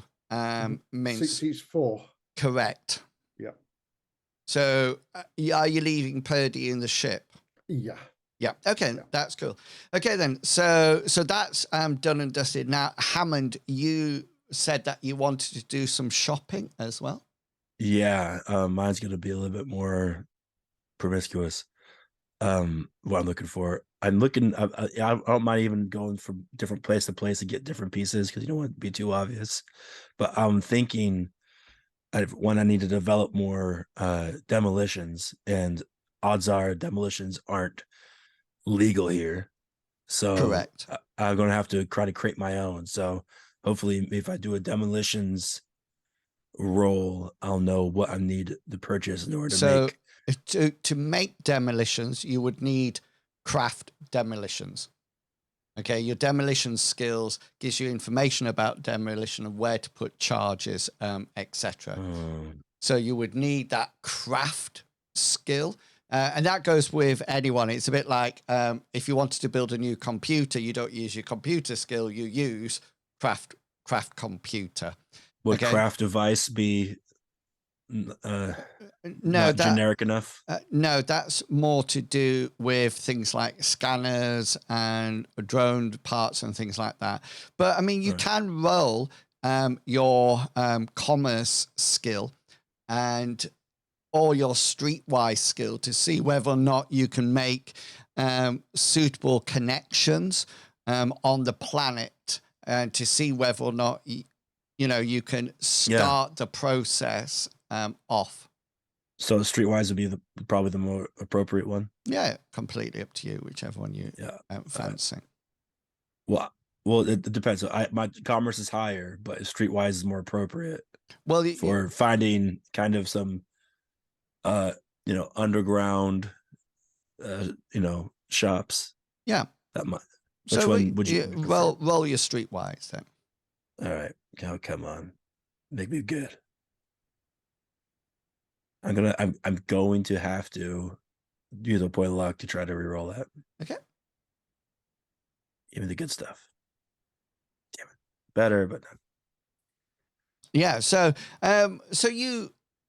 you spend the morning, means you go shopping and get the hover car, and then for at least a few hours, Hammond walks around the place trying to not look shifty, trying to sort of like wink at people, trying to buy some illegal device, an illegal substance or device, not actually saying at any point what it actually is, but hinting to it. And by all that has happened, so it's about 2:00 in the afternoon now, once all that has taken place. So yeah, you've got the vehicle now. What's going to be your next move? Make sure we've got extra face masks in there, so we've got at least 2 each. So okay, are you going out to the location on the map now? Yeah, I think so. Yeah. Okay, then. So all 4 of you get in the vehicle, and you have no problems once you're inside because it's environmentally sealed. This the location, Minsk, is quite a way out of town. It seems to be almost like 20 kilometers, off in a random direction. And even as you're going, your built-in signal locator, your GPS of your vehicle, almost like shows that there's nothing there. It doesn't seem to be anything that's actually marked on the map. It's not sort of like a mine entrance or anything like that. It just seems to be right in the middle of some kind of flat plain and just there. And that's it. While we're going, I'd like Hammond to be on the sensors. Yeah. And I want him to be looking for radiation mainly as well. Yeah. If he can, because he's seen the makeup of this radiation that was on the lady. So I'm assuming if something. So the sensors would do their own thing to alert you about radiation. So there's no need for a roll with that. It's just like a Geiger counter. So if it beeps too much, then you will know.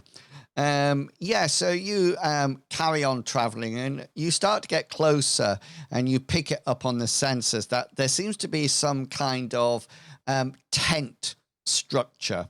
There seems to be that you can see as you approach almost like 4 tents. There also seems to be some digging equipment, some like little bulldozers or the ones with the bucket on the front. Is the route forward just flat, or is there anywhere to sort of like pull over? It's Knock us literally out and have a look. Yeah, it's literally in the middle of nowhere in a completely flat plain. Okay. It's a good job I brought this bush with me. This very large bush. Yeah. I'm just carrying a dumpster with me for cover. Just to let you know, the sensors on the car are not picking up anything. If anybody with a sensor skill would like to roll, then what that would do is see whether or not there's anything that's being masked from the sensors. And that would be an opposed roll due to the level of whoever's has masked it. Does that sound? Yeah. I mean, I will have a look myself. I'm not very good at. I'm not to Hammond's skill, but I'm still quite concerned. Okay, so roll your sensor skill. Oh my God, I've got a 1 and a 2 in a row. Yeah, I don't have to. I don't think I have to. 3 next time. That was the only crit I could get. Yeah, I don't have to either. So you sort of like get closer and closer, and there's nothing being hidden here that you can tell. Means there's no heat signatures, there's no extra buildings, there's nothing under the ground. It just seems to be all on top in quite a small area. Okay, in which case just take it nice and slow while keeping an eye on the tents to make sure there's no movement. Yeah. Let's see. I was like, oh no. Don't worry, I'm getting rid of what's on there. Yeah, Not another one. That's what we blew up. That brings back memories, yeah. Yeah. Let's get rid of these. These are not here. Let me get rid of that. And let me just bring in IO, and then which might be a bit big to start off with, but Addy, sit. Sit, dog. Sit. Sit. Is it paying attention to you or not? No, because I'm not standing up. I'm just dominating. You're not in that dominating posture. No, yeah. So I'm just roughly putting the tents on for you so you can see them. I just want to move this one over a bit. I'm not assuming that you're in the middle at the moment, Minsk, but you've got a rough idea where the tents are. There seems to be some ground disturbance here. Oh, and the other thing that you need to know is that the forklift truck thing is sort of like here.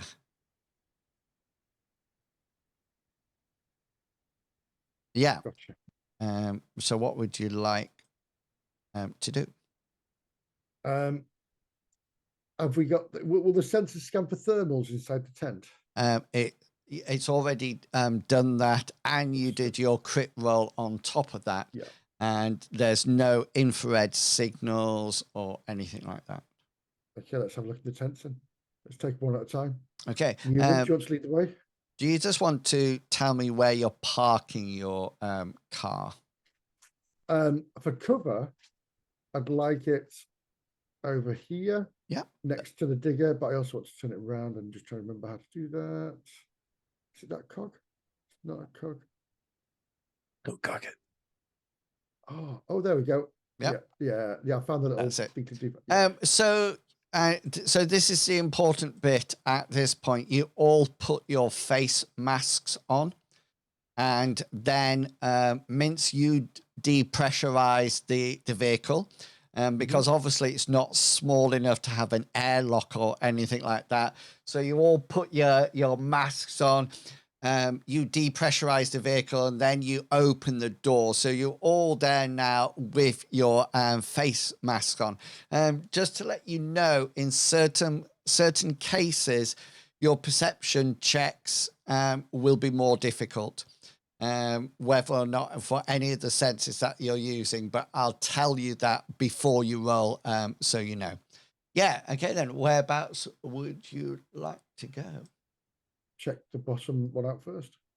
I'll also release my sensor drone to kind of keep a passive eye out. Okay then. Around us, just kind of hovering around. Nice. See if it picks up anything. Okay then.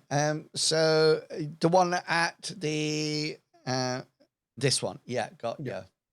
And Newman's going to go first, just to open up the yeah.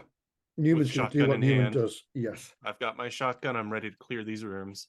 Open that flap. Okay then. So you open the first flap, and it looks like the inside of the tent. The interesting thing is there's nothing in there at all. There seems to be some like camp beds, but they don't look like there's any bedding on them. It doesn't look like there's any possessions in there. Yeah, go for it. These tents are not sealed, are they? Correct. So why would there be beds in there? It's not like you can go sleep with an oxygen mask and go, oh, it ran out through the night.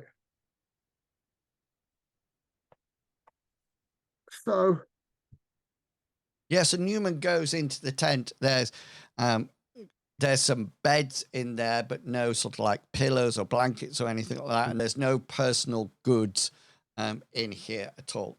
Any footprints as we see on the floor? It's sand, so there seems to be footprints all around. A good breeze will blow them away. It doesn't look like there's any fresh ones by the time you are working on it. The wind's probably removed any, if there had been any. Okay. Avoiding the digging area, which is in the middle, isn't it there? Yeah. Or the disturbed area. Go to the one at the north. Okay then. So as you go to the one in the north, and Newman, you open it. The first thing that you notice is that there's a generator in here. It's currently off, but there's no leads coming from it at all. It just seems to be a generator in a tent. Again, not sealed or anything like that. And nothing else in that tent apart from a generator. Nothing at all. We'll come back to this one in a minute then. Is there any sign that like any foul play has happened or anything, or is this just seems like an empty place that's either been like ditched or it's still in development? I think it's fake. If you know what I mean. But I wouldn't mind flicking that generator on when we've checked out the last tent. But why would they fake tents in the middle of nowhere? Well, do you remember the base on Arid? That was an old mine, but it was a hidden base inside. Yeah. So this could be just a face of somebody digging in the ground, but could have an entranceway to something. Okay.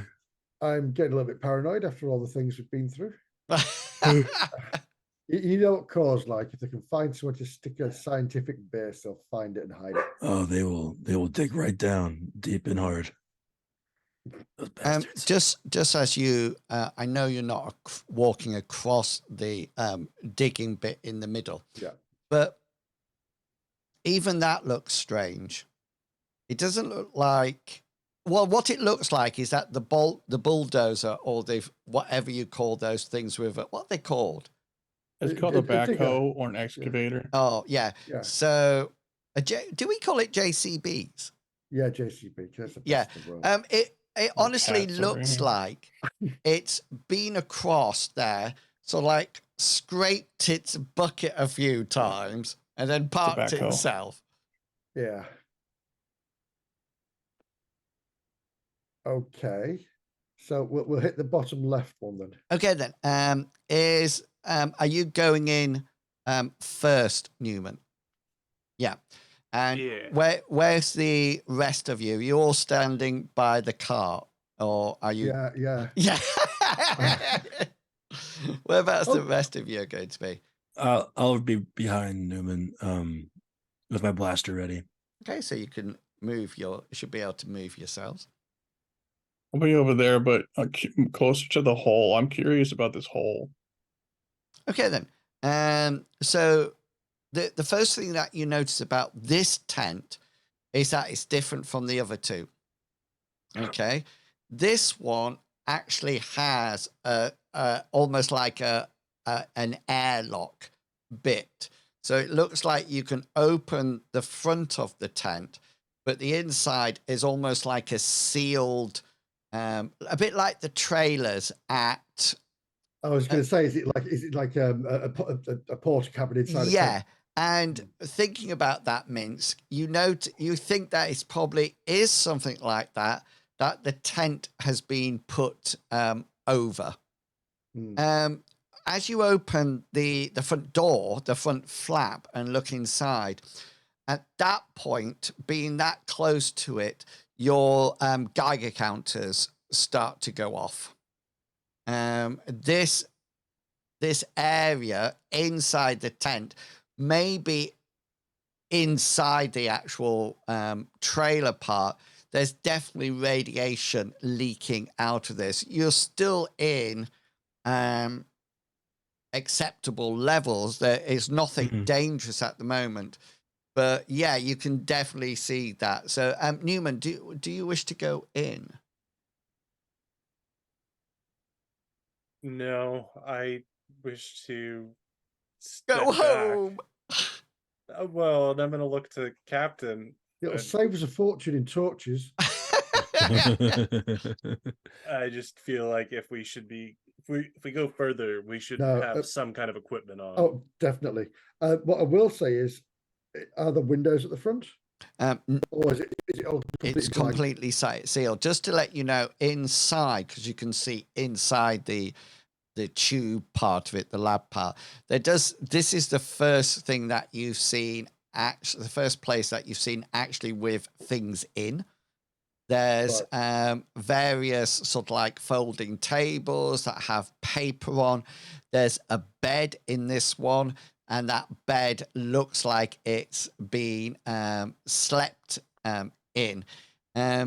The other thing that you notice, and you can probably see from Hammond and Mince, you'll see it from the side that you are stood.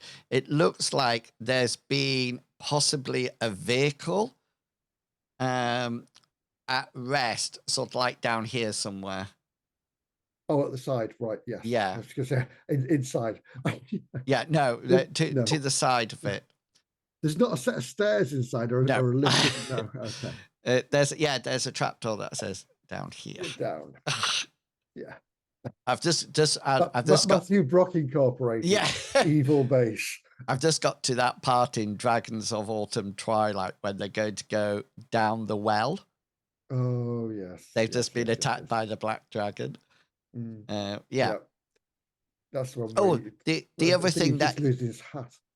The other thing that you notice, anybody with sensors, is this is the same frequency that was being registered when you suddenly found out that Sioux Parish was radioactive. All right. So the first thing I'm going to do, instead of having one of us possibly get radioactive poisoning or more radioactive poisoning, I'm going to have my sensor drone fly in, and I can even do pilot, so that way it's careful, and I'm going to use the sensor arrays on it to help find like the most dense amount of radioactive readings. Okay, then. So, obviously, you can open the front. Mm-hmm. How are you getting it through the airlock?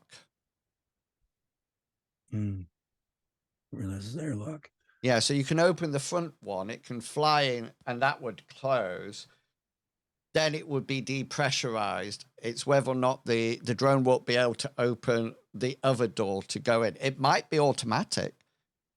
Might not Well, be. it would have to be, right, or something, because if someone has to come in from the outside to come in order to. Yeah, Is there a panel anywhere? Yeah, no. there's a panel. There's No a panel inside. So yeah, so all they would do, they would open the front door, get inside it. That would shut behind them. They would then depressurize that airlock, press the button, and the inside doors would open. They would go and they go in. Could you ram your drone into the button? I mean gently push the button. Yeah. Could I hack the panel from here? Is it a computer online It's not panel? It's Oh, it's a literally button. open close. It's not locked Okay. or anything. It's not locked at Okay. all. Well, Oh, couldn't Io, when your drone's inside, use her abilities to open the inside lock? Or is it only on computers? I think that's It what is a he computer, said. isn't it? Oh, was it? That's Sorry. what I was asking. Oh, sorry. Yeah, I got sidetracked by something. Sorry, I didn't hear. Yeah. Worst case scenario, I can at least go in the airlock myself and then just pilot from there, because I imagine it can't be that much, exposure Or just in the distance. airlock, or it can't be that much of a difference.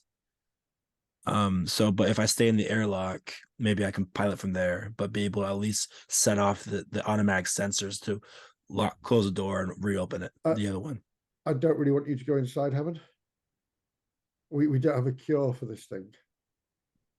You're already old enough as it is. Yeah, Basically falling apart. He hasn't I don't got really have much much life. solution. Yeah, he doesn't have much life in him. Just pop him in. Yeah. Come on, put him out of his misery.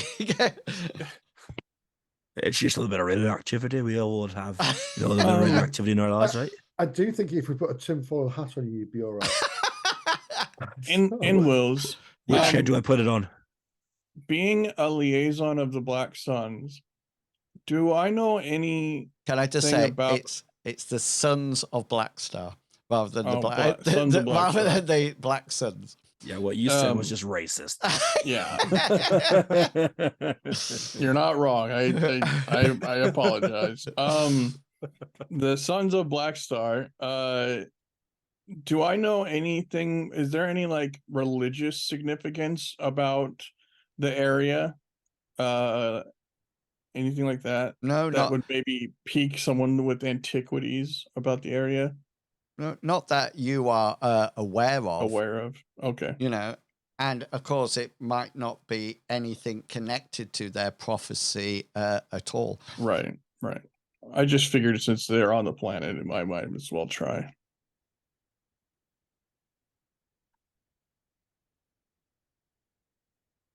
Okay, so you hang around at the outside of this tent for a while, discussing whether or not you're going to come in or out. Oh, you're going back to the generator, Mince? I'm going to turn on the generator because it's there and it's got an on switch. Yeah, it's fully filled with petrol. It's like a petrol fuel generator, but there's nothing attached to it. Very archaic.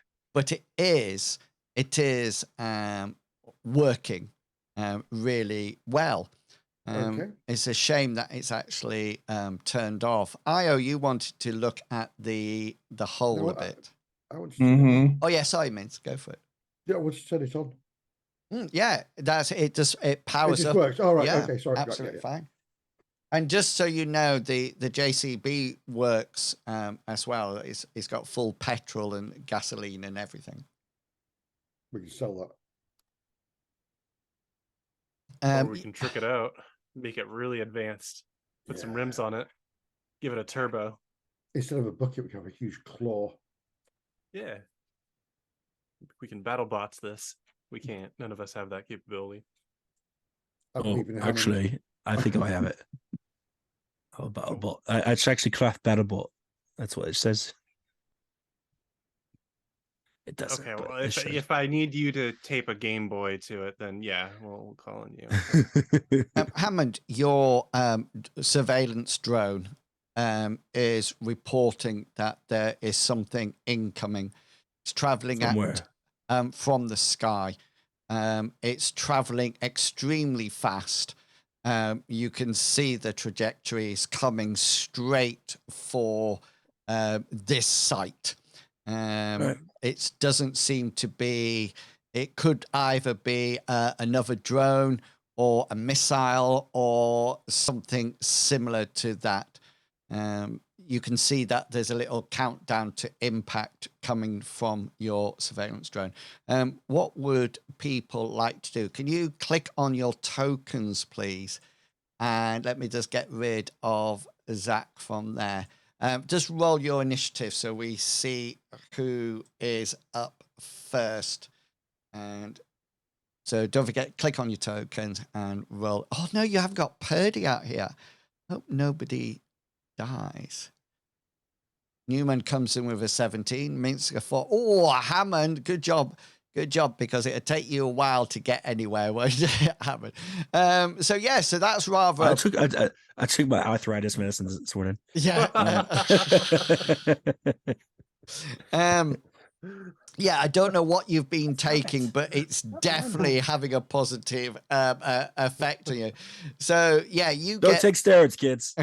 you get it. You see it coming in, and we will say that you've already relayed it to everybody via the comm system. So, yeah, Hammond, you just let me make sure that I've got, the ruler works for distances, etc. So yeah, Hammond, you're up first.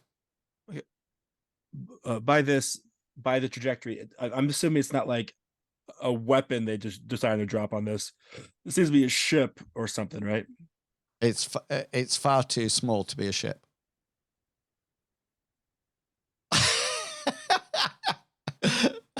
I love that. Sorry. Yes, Hammond, what would you like to do? I was laughing at Minsk with his ruler. Well, my question is, are they trying to destroy the evidence and make an impact here? If it's too small to be a ship, right? Okay. Or You're coming to the end of your action. So I'm gonna take my chance. I'm gonna go with my drone into the tent. Okay, then. Which tent are you going into? This one right here. Okay, and you're taking your drone with you, did you say? Yeah. Yeah. So that way, hopefully, I can activate the airlock situation. Yeah. And I can get what we came here for. Okay, so pop yourself into the tent. Newman, you're up next. What would you like to do? That seems like the best idea. I'm gonna follow my comrade into the tent, making room for others to go past me if we all. Okay, so take cover. you go into the tent as well. Pop yourself in there. Minsk, what would you like to do?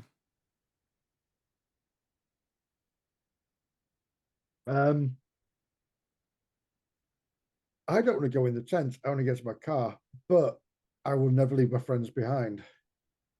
So I'll take one step for us. Yeah, I'll take one step this way, and then I'll be like, damn, and then leg it into the Tent. airlock. Yeah. Yeah. Tent. Okay then. And yeah, Minsk. Sorry, Hammond. Io is up next. Let me just change. I want to hide underneath the excavator, but if everybody's going into this tent, I guess I should follow, especially the guy with the gun. So she'll go to the tent, but is there a way for her to keep an eye on her like risk computer to see if whatever comes in range, if she can get like a trace on it or like a potential hack on it? Okay. So you all get into the tent, and now this thing is close enough to be identified, and it's an incoming missile, people. It's heading straight from the site, straight to the site. So you've probably got, hopefully, one more round of turns, or maybe none at all. So yeah, first up, Hammond, you're up. So your surveillance drone is in here now with you, and it is saying that it's an incoming missile. It's actually picked it up and knows what kind of missile it is. It is an explosive missile, and it's reporting to you that its location is unknown, but it does seem to be military rather than just, normal everyday missile. Yeah, Hammond, what would you like to do? I need to escape. It's not worth it. It's not worth my life not finding the evidence or something. So sorry guys, let's book it back to the car and get out of here. Would be my only suggestion. So I'm gonna have to get out and leave, run. Okay, so is that what everybody wishes to do? In which case, no way we can Yes. go. Okay, then. So move yourselves over to the car. I thought we were going to go inside the chamber. It's Where gonna the be a missile's bad gonna bomb. blow It's up? not worth Why dying is over. everybody sitting in my seat? It might have been safe. Book a drive I- on it. I ride shotgun, you guys. And Io sitting on Hammond's knee at the Well, We're all just scrambling with They're- seconds to They're spare. titanium crawling on each reinforcing other. these. Okay, then. At this point, Not even Drive, going to drive, drive. not even going to pressurize. I'm just going to floor it. yeah, excellent. So the first thing that's going to be is that you're going to use your pilot skill. Oh, I Your- want to go back and get the digger. You're going to use your pilot skill as almost like as an evade roll, if that makes sense. So Oh dear. the missile comes in, it's going to hit this location and explode, and you're going to try to get far enough away, maneuver something as far as you can go, etc., etc., etc. Okay. So if you roll for me your pilot skill, and I will. What I want to be doing is sort of going this direction, so keeping that digger between us and the blast. Yeah. Okay. Roll your piloting skill.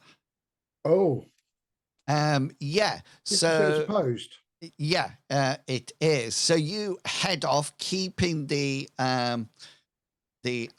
JCB in your sight. So you're using it as some kind of shield, and you notice anybody looking at the back that just as you pull off, you're moving away, you pedal to the metal, that you literally see this missile coming straight down from the sky, and it hits, it explodes right in the middle. Okay, right in the literally The little hole they dug. It's like a target. yeah, so it literally so that goes there. It was the first thing I predicted. Yeah. Right there. The first thing that you notice, we're going to roll some damage in a minute, so don't worry. Your car is zooming away, and there's the initial explosion, but then there's the shock wave that's coming from it. Now, no matter what happens at this point, for this first roll, you're going to take half or whatever is rolled because you were successful in your piloting skill. Yeah? Okay, so let me just roll. Do you have the armor on I do. Give me 2 shakes. Yeah. No. because it's I think the same land speeder as before. correct. Yeah. Yep. Armor 10. So the first thing that the thing explodes, and you're on the edge of it, hence the low damage, and it does 8 points of damage that actually hits into your armor, and the car shakes, but it doesn't penetrate the armor. You do need to make a piloting skill roll, means to stay in control of it as the explosion hits you. Yeah, and you manage to keep in control and hopefully keeping the digger behind you. And the next thing that comes is this force wave, this percussion wave, that just shock wave that comes straight out to you. And at this point, Mince, you need to prove your driving finesse. This is going to be a hard difficulty. I'm going to yell to everybody, just hold on tight. Oh! 59 of 59. That was perfect. Oh, 59 out of 59. So yeah, so and that's why I do this job. yeah, that is superb, really. You actually see the shockwave coming towards you, and almost like maneuver the car so it's not sideways on, it's in this most streamlined position to go in. And the whole car gets shook by this shockwave. Now, Minsk keeps it on the road so it doesn't flip. Okay, Minsk, that is completely down to you. However, it still does jolt the car. Okay, and what I would like, passengers, not you, Minsk, the passengers, please, I would like you to make a brawn roll. So what we're talking about here is trying to put out your arms and legs so you're actually braced for impact. So endurance rolls, and these will be hard for you. Brawn or endurance? Can't they get it a little bit easier because I warned them? It's going to be, a brawn, sorry, not endurance. Yeah, it's going to be hard because it's the same as your pilot difficulty roll. Oh.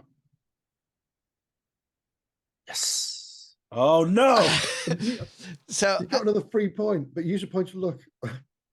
well, reverse it. Can I use a point of luck to make mine a 4? Yes, that would be absolutely fine, which would be a crit. Yes. Yeah, because I can see next to the hard it would be 38 or a 4. So you've got a critical success. Hammond, you succeed as well. Io, you get a fumble. Okay, so you can do we use luck to change fumbles? Historically, no. Yeah, that's what I'm not sure if we ever decided, but I don't think we've ever spent a luck point. No, I think a fumble is classed as a fumble. Yeah, that makes sense. So Io, you sort of like you're not sort of like used to being in this vehicle, and you brace yourself, but there's a huge jolt. And you notice that Hammond and Newman, Minsk presses his hands against the wheels, and you sort of like get knocked out of your seat and sort of like end up hitting probably the seat in front of you, then ending up in Hammond's lap or something like that. Let's have a look here. So this is what actually gets hit to start off with. What's the 7? Hitting the abdomen. Are you still with us, Tex? Yeah, it's a stomach, abdomen. Yeah. Okay. So do you have armor in that location? I believe I have 4. 4. Okay. Then. So the damage comes off that first, and any that's left over goes into your 7, whatever that is. Okay. So 5 points of damage. So your armor keeps it the majority of it through the shock, and it goes down. So you'll take 1 point off that location. So it should say so many out of so and so, and you sort of like bounce around and get back into your seat. You probably hear Min saying, "Are you all right?" or something like that. Do you wish to say anything like that, Minsk? I do indeed. I said, hold on to start off with, and it's like, is everybody safe? Is everybody okay? I'm gonna puke. Not in the car. I didn't pay for the cleaning fee yet. Yeah. My next thing is to pressurize. Yes. Good move there. Just to let you Roll know, the window. just to let you know, is if the hit location had been your head, Io, it would have smashed your mask. Yeah, it would have been. Yeah. Okay, so you're pressurizing the inside, so you can all start to take your face masks off. Yeah, I'm gonna look over my shoulder and look at Io and see she's holding a belly. And I'll say we'll get you to Purdy as soon as we get back to the ship. It's probably just a bruise, but yeah, Just small maybe a internal broken pain. rib. Better to be safe than sorry. Maybe the spleen. Yeah.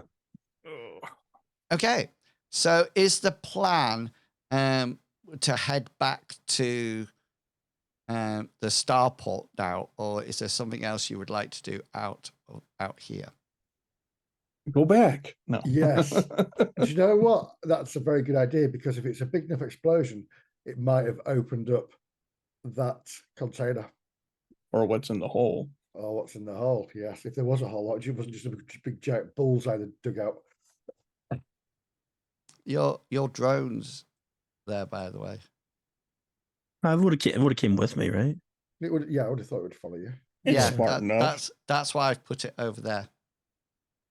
So yeah, do you takes? We're going to come back this way anyway. So check for radiation, see, make sure they've not doused the whole area with something. Yeah. So as you start to head back, you notice there is a really huge crater in the middle. Most of the tents have gone. Anything that was flammable has been burnt and it's gone. All of them are not sealed anymore. As you approach, not even the generator is still in one piece. The JCB has been tossed so many yards around. One thing that Newman, just roll your insight. Oh, was anybody in the army? I was in core. Okay, so look at It doesn't matter. It doesn't matter if there's any insight. Minsk. Yeah, Newman, you just think it's a big hole. Yeah, I didn't really do much with missiles. It was more of street crime. Yeah, and there's just a massive hole in the center now. There's nothing in there apart from rocks, and that's Probably it. glass now. What about this tent? This where the building was? Yeah, so all that has been it's not sealed anymore. There's it's been tossed over. A lot of the fabric has gone. Most of the paper is just disappeared. There is a slight residual radiation count, but only very slight. Somebody, one of you, just make an insight roll, preferably not Newman, seeing his. Oh no, his insight's not that bad actually. It was just a poor roll. Anybody can roll it. No. I'm driving. Although my insight is lovely. No, you know what? It's you have 7 more minutes. I'll use my last luck. I'm gonna re-roll it. See what happens. Never mind. Never mind. So yeah, the radiation level is a lot lower now. So you figure it might have been something in the tent that is no longer there now. It might have been blown up. It might have been vaporized. It might have been burnt or whatever. But it's definitely a lot lower now. I mean, it could be something that attached to a power source, creating that level of radiation. And then once the power source is cut. Either, Captain, we're either extremely unlucky or we've been watched, and I don't know which one's better. Do you want to get out and have a look through the wreckage of that thing? I don't want to stick here too long. I don't know another missile coming our way. So I was just thinking it would be really funny on a film, wouldn't it? That you saw this missile and everybody ran into the tent, and then everybody ran back out. And Minsk, I thought you were going to go straight for the car. I was going to, and then everybody ran for the tent. And I thought, well, so I just because until you said it was too small to be a ship, then I was like, oh, okay, now I made a mistake. I thought it was a ship was coming down. See, this is what happens if Hammond wins the initiative. Yeah. I thought Hammond had this great thing where this thing was armor proof. It's so solid. Can I just say, what I was hoping that Io would try to hack it. That's what I really wanted. I wanted to, but things fall, and I didn't get a good initiative roll, so things just happened the way they happened. That would have been a truly life-saving event if it happened. Back to sender, please. Yes. Just alter the guidance system so it goes and misses the site altogether. Do you want to check out the site? Yes, please. Yeah. Okay. So anything that you're looking for?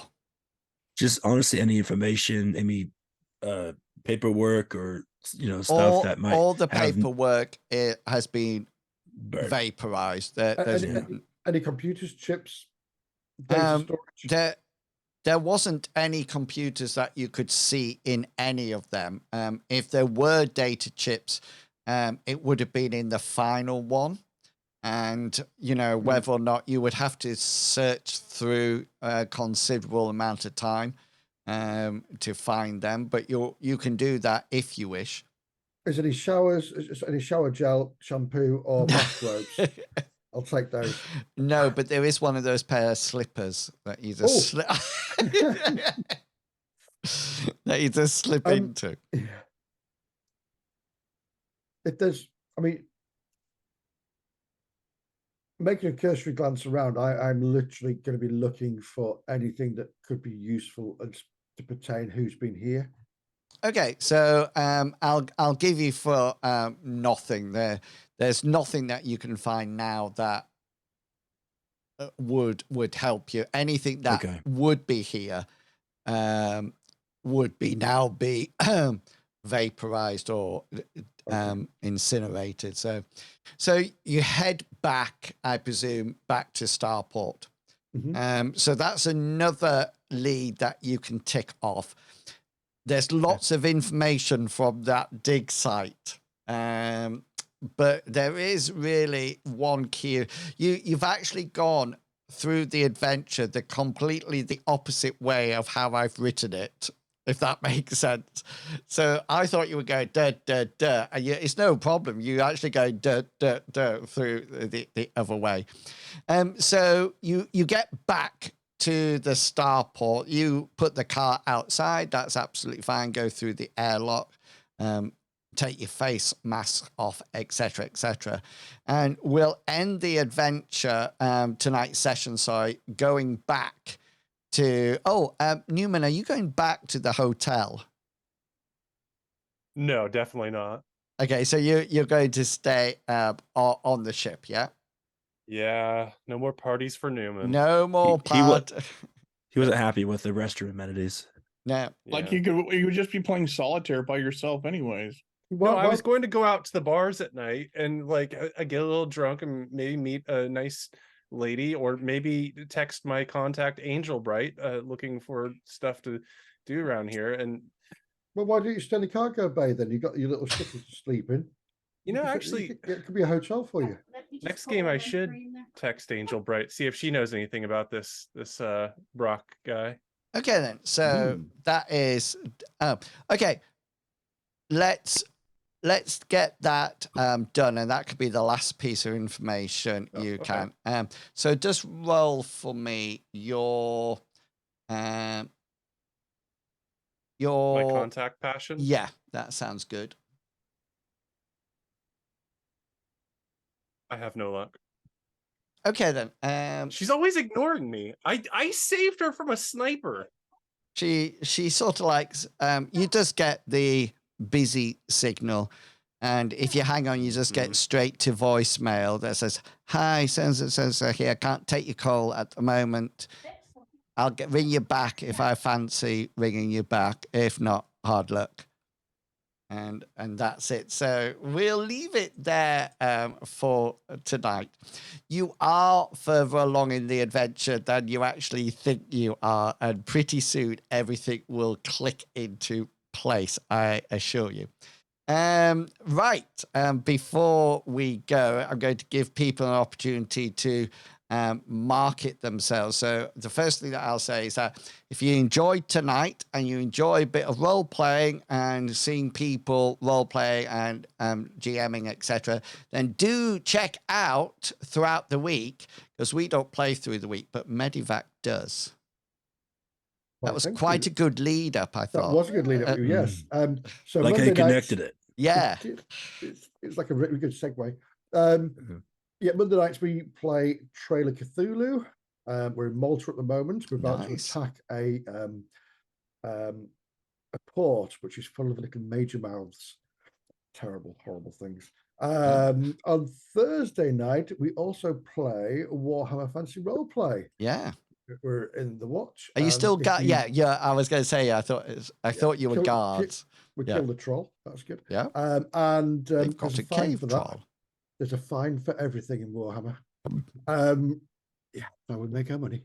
Yeah. So they normally start at 7:30. Thank you very much, and do come along and do give a shout out if you like it. Yeah. And if you are wondering and missing role-playing games throughout the week and you're out on a walk or just a drive in a car, then there is something that is really good to listen to. And I'll pass over to Mr. Pickles. Oh, because the podcast is really good. Okay. What did you think I was going for? I don't know. I think my podcast is absurd. I do a podcast with my friend Brad, and it's called And I Took That Personally. You can find it on Apple and Spotify. We just talk about movies and make each other laugh. And usually the movies are pretty terrible. They're movies that you shouldn't watch, but that you should listen to us tear apart. And I Took That Personally. And I'm just seeing how many episodes there are now. 6 episodes. 6 episodes, which is fantastic. Let me put really good the link in the chat. Tex, will you be streaming at all? Probably. I want to stream a game called Starbound that I love. It's a lot of people compare it to Terraria.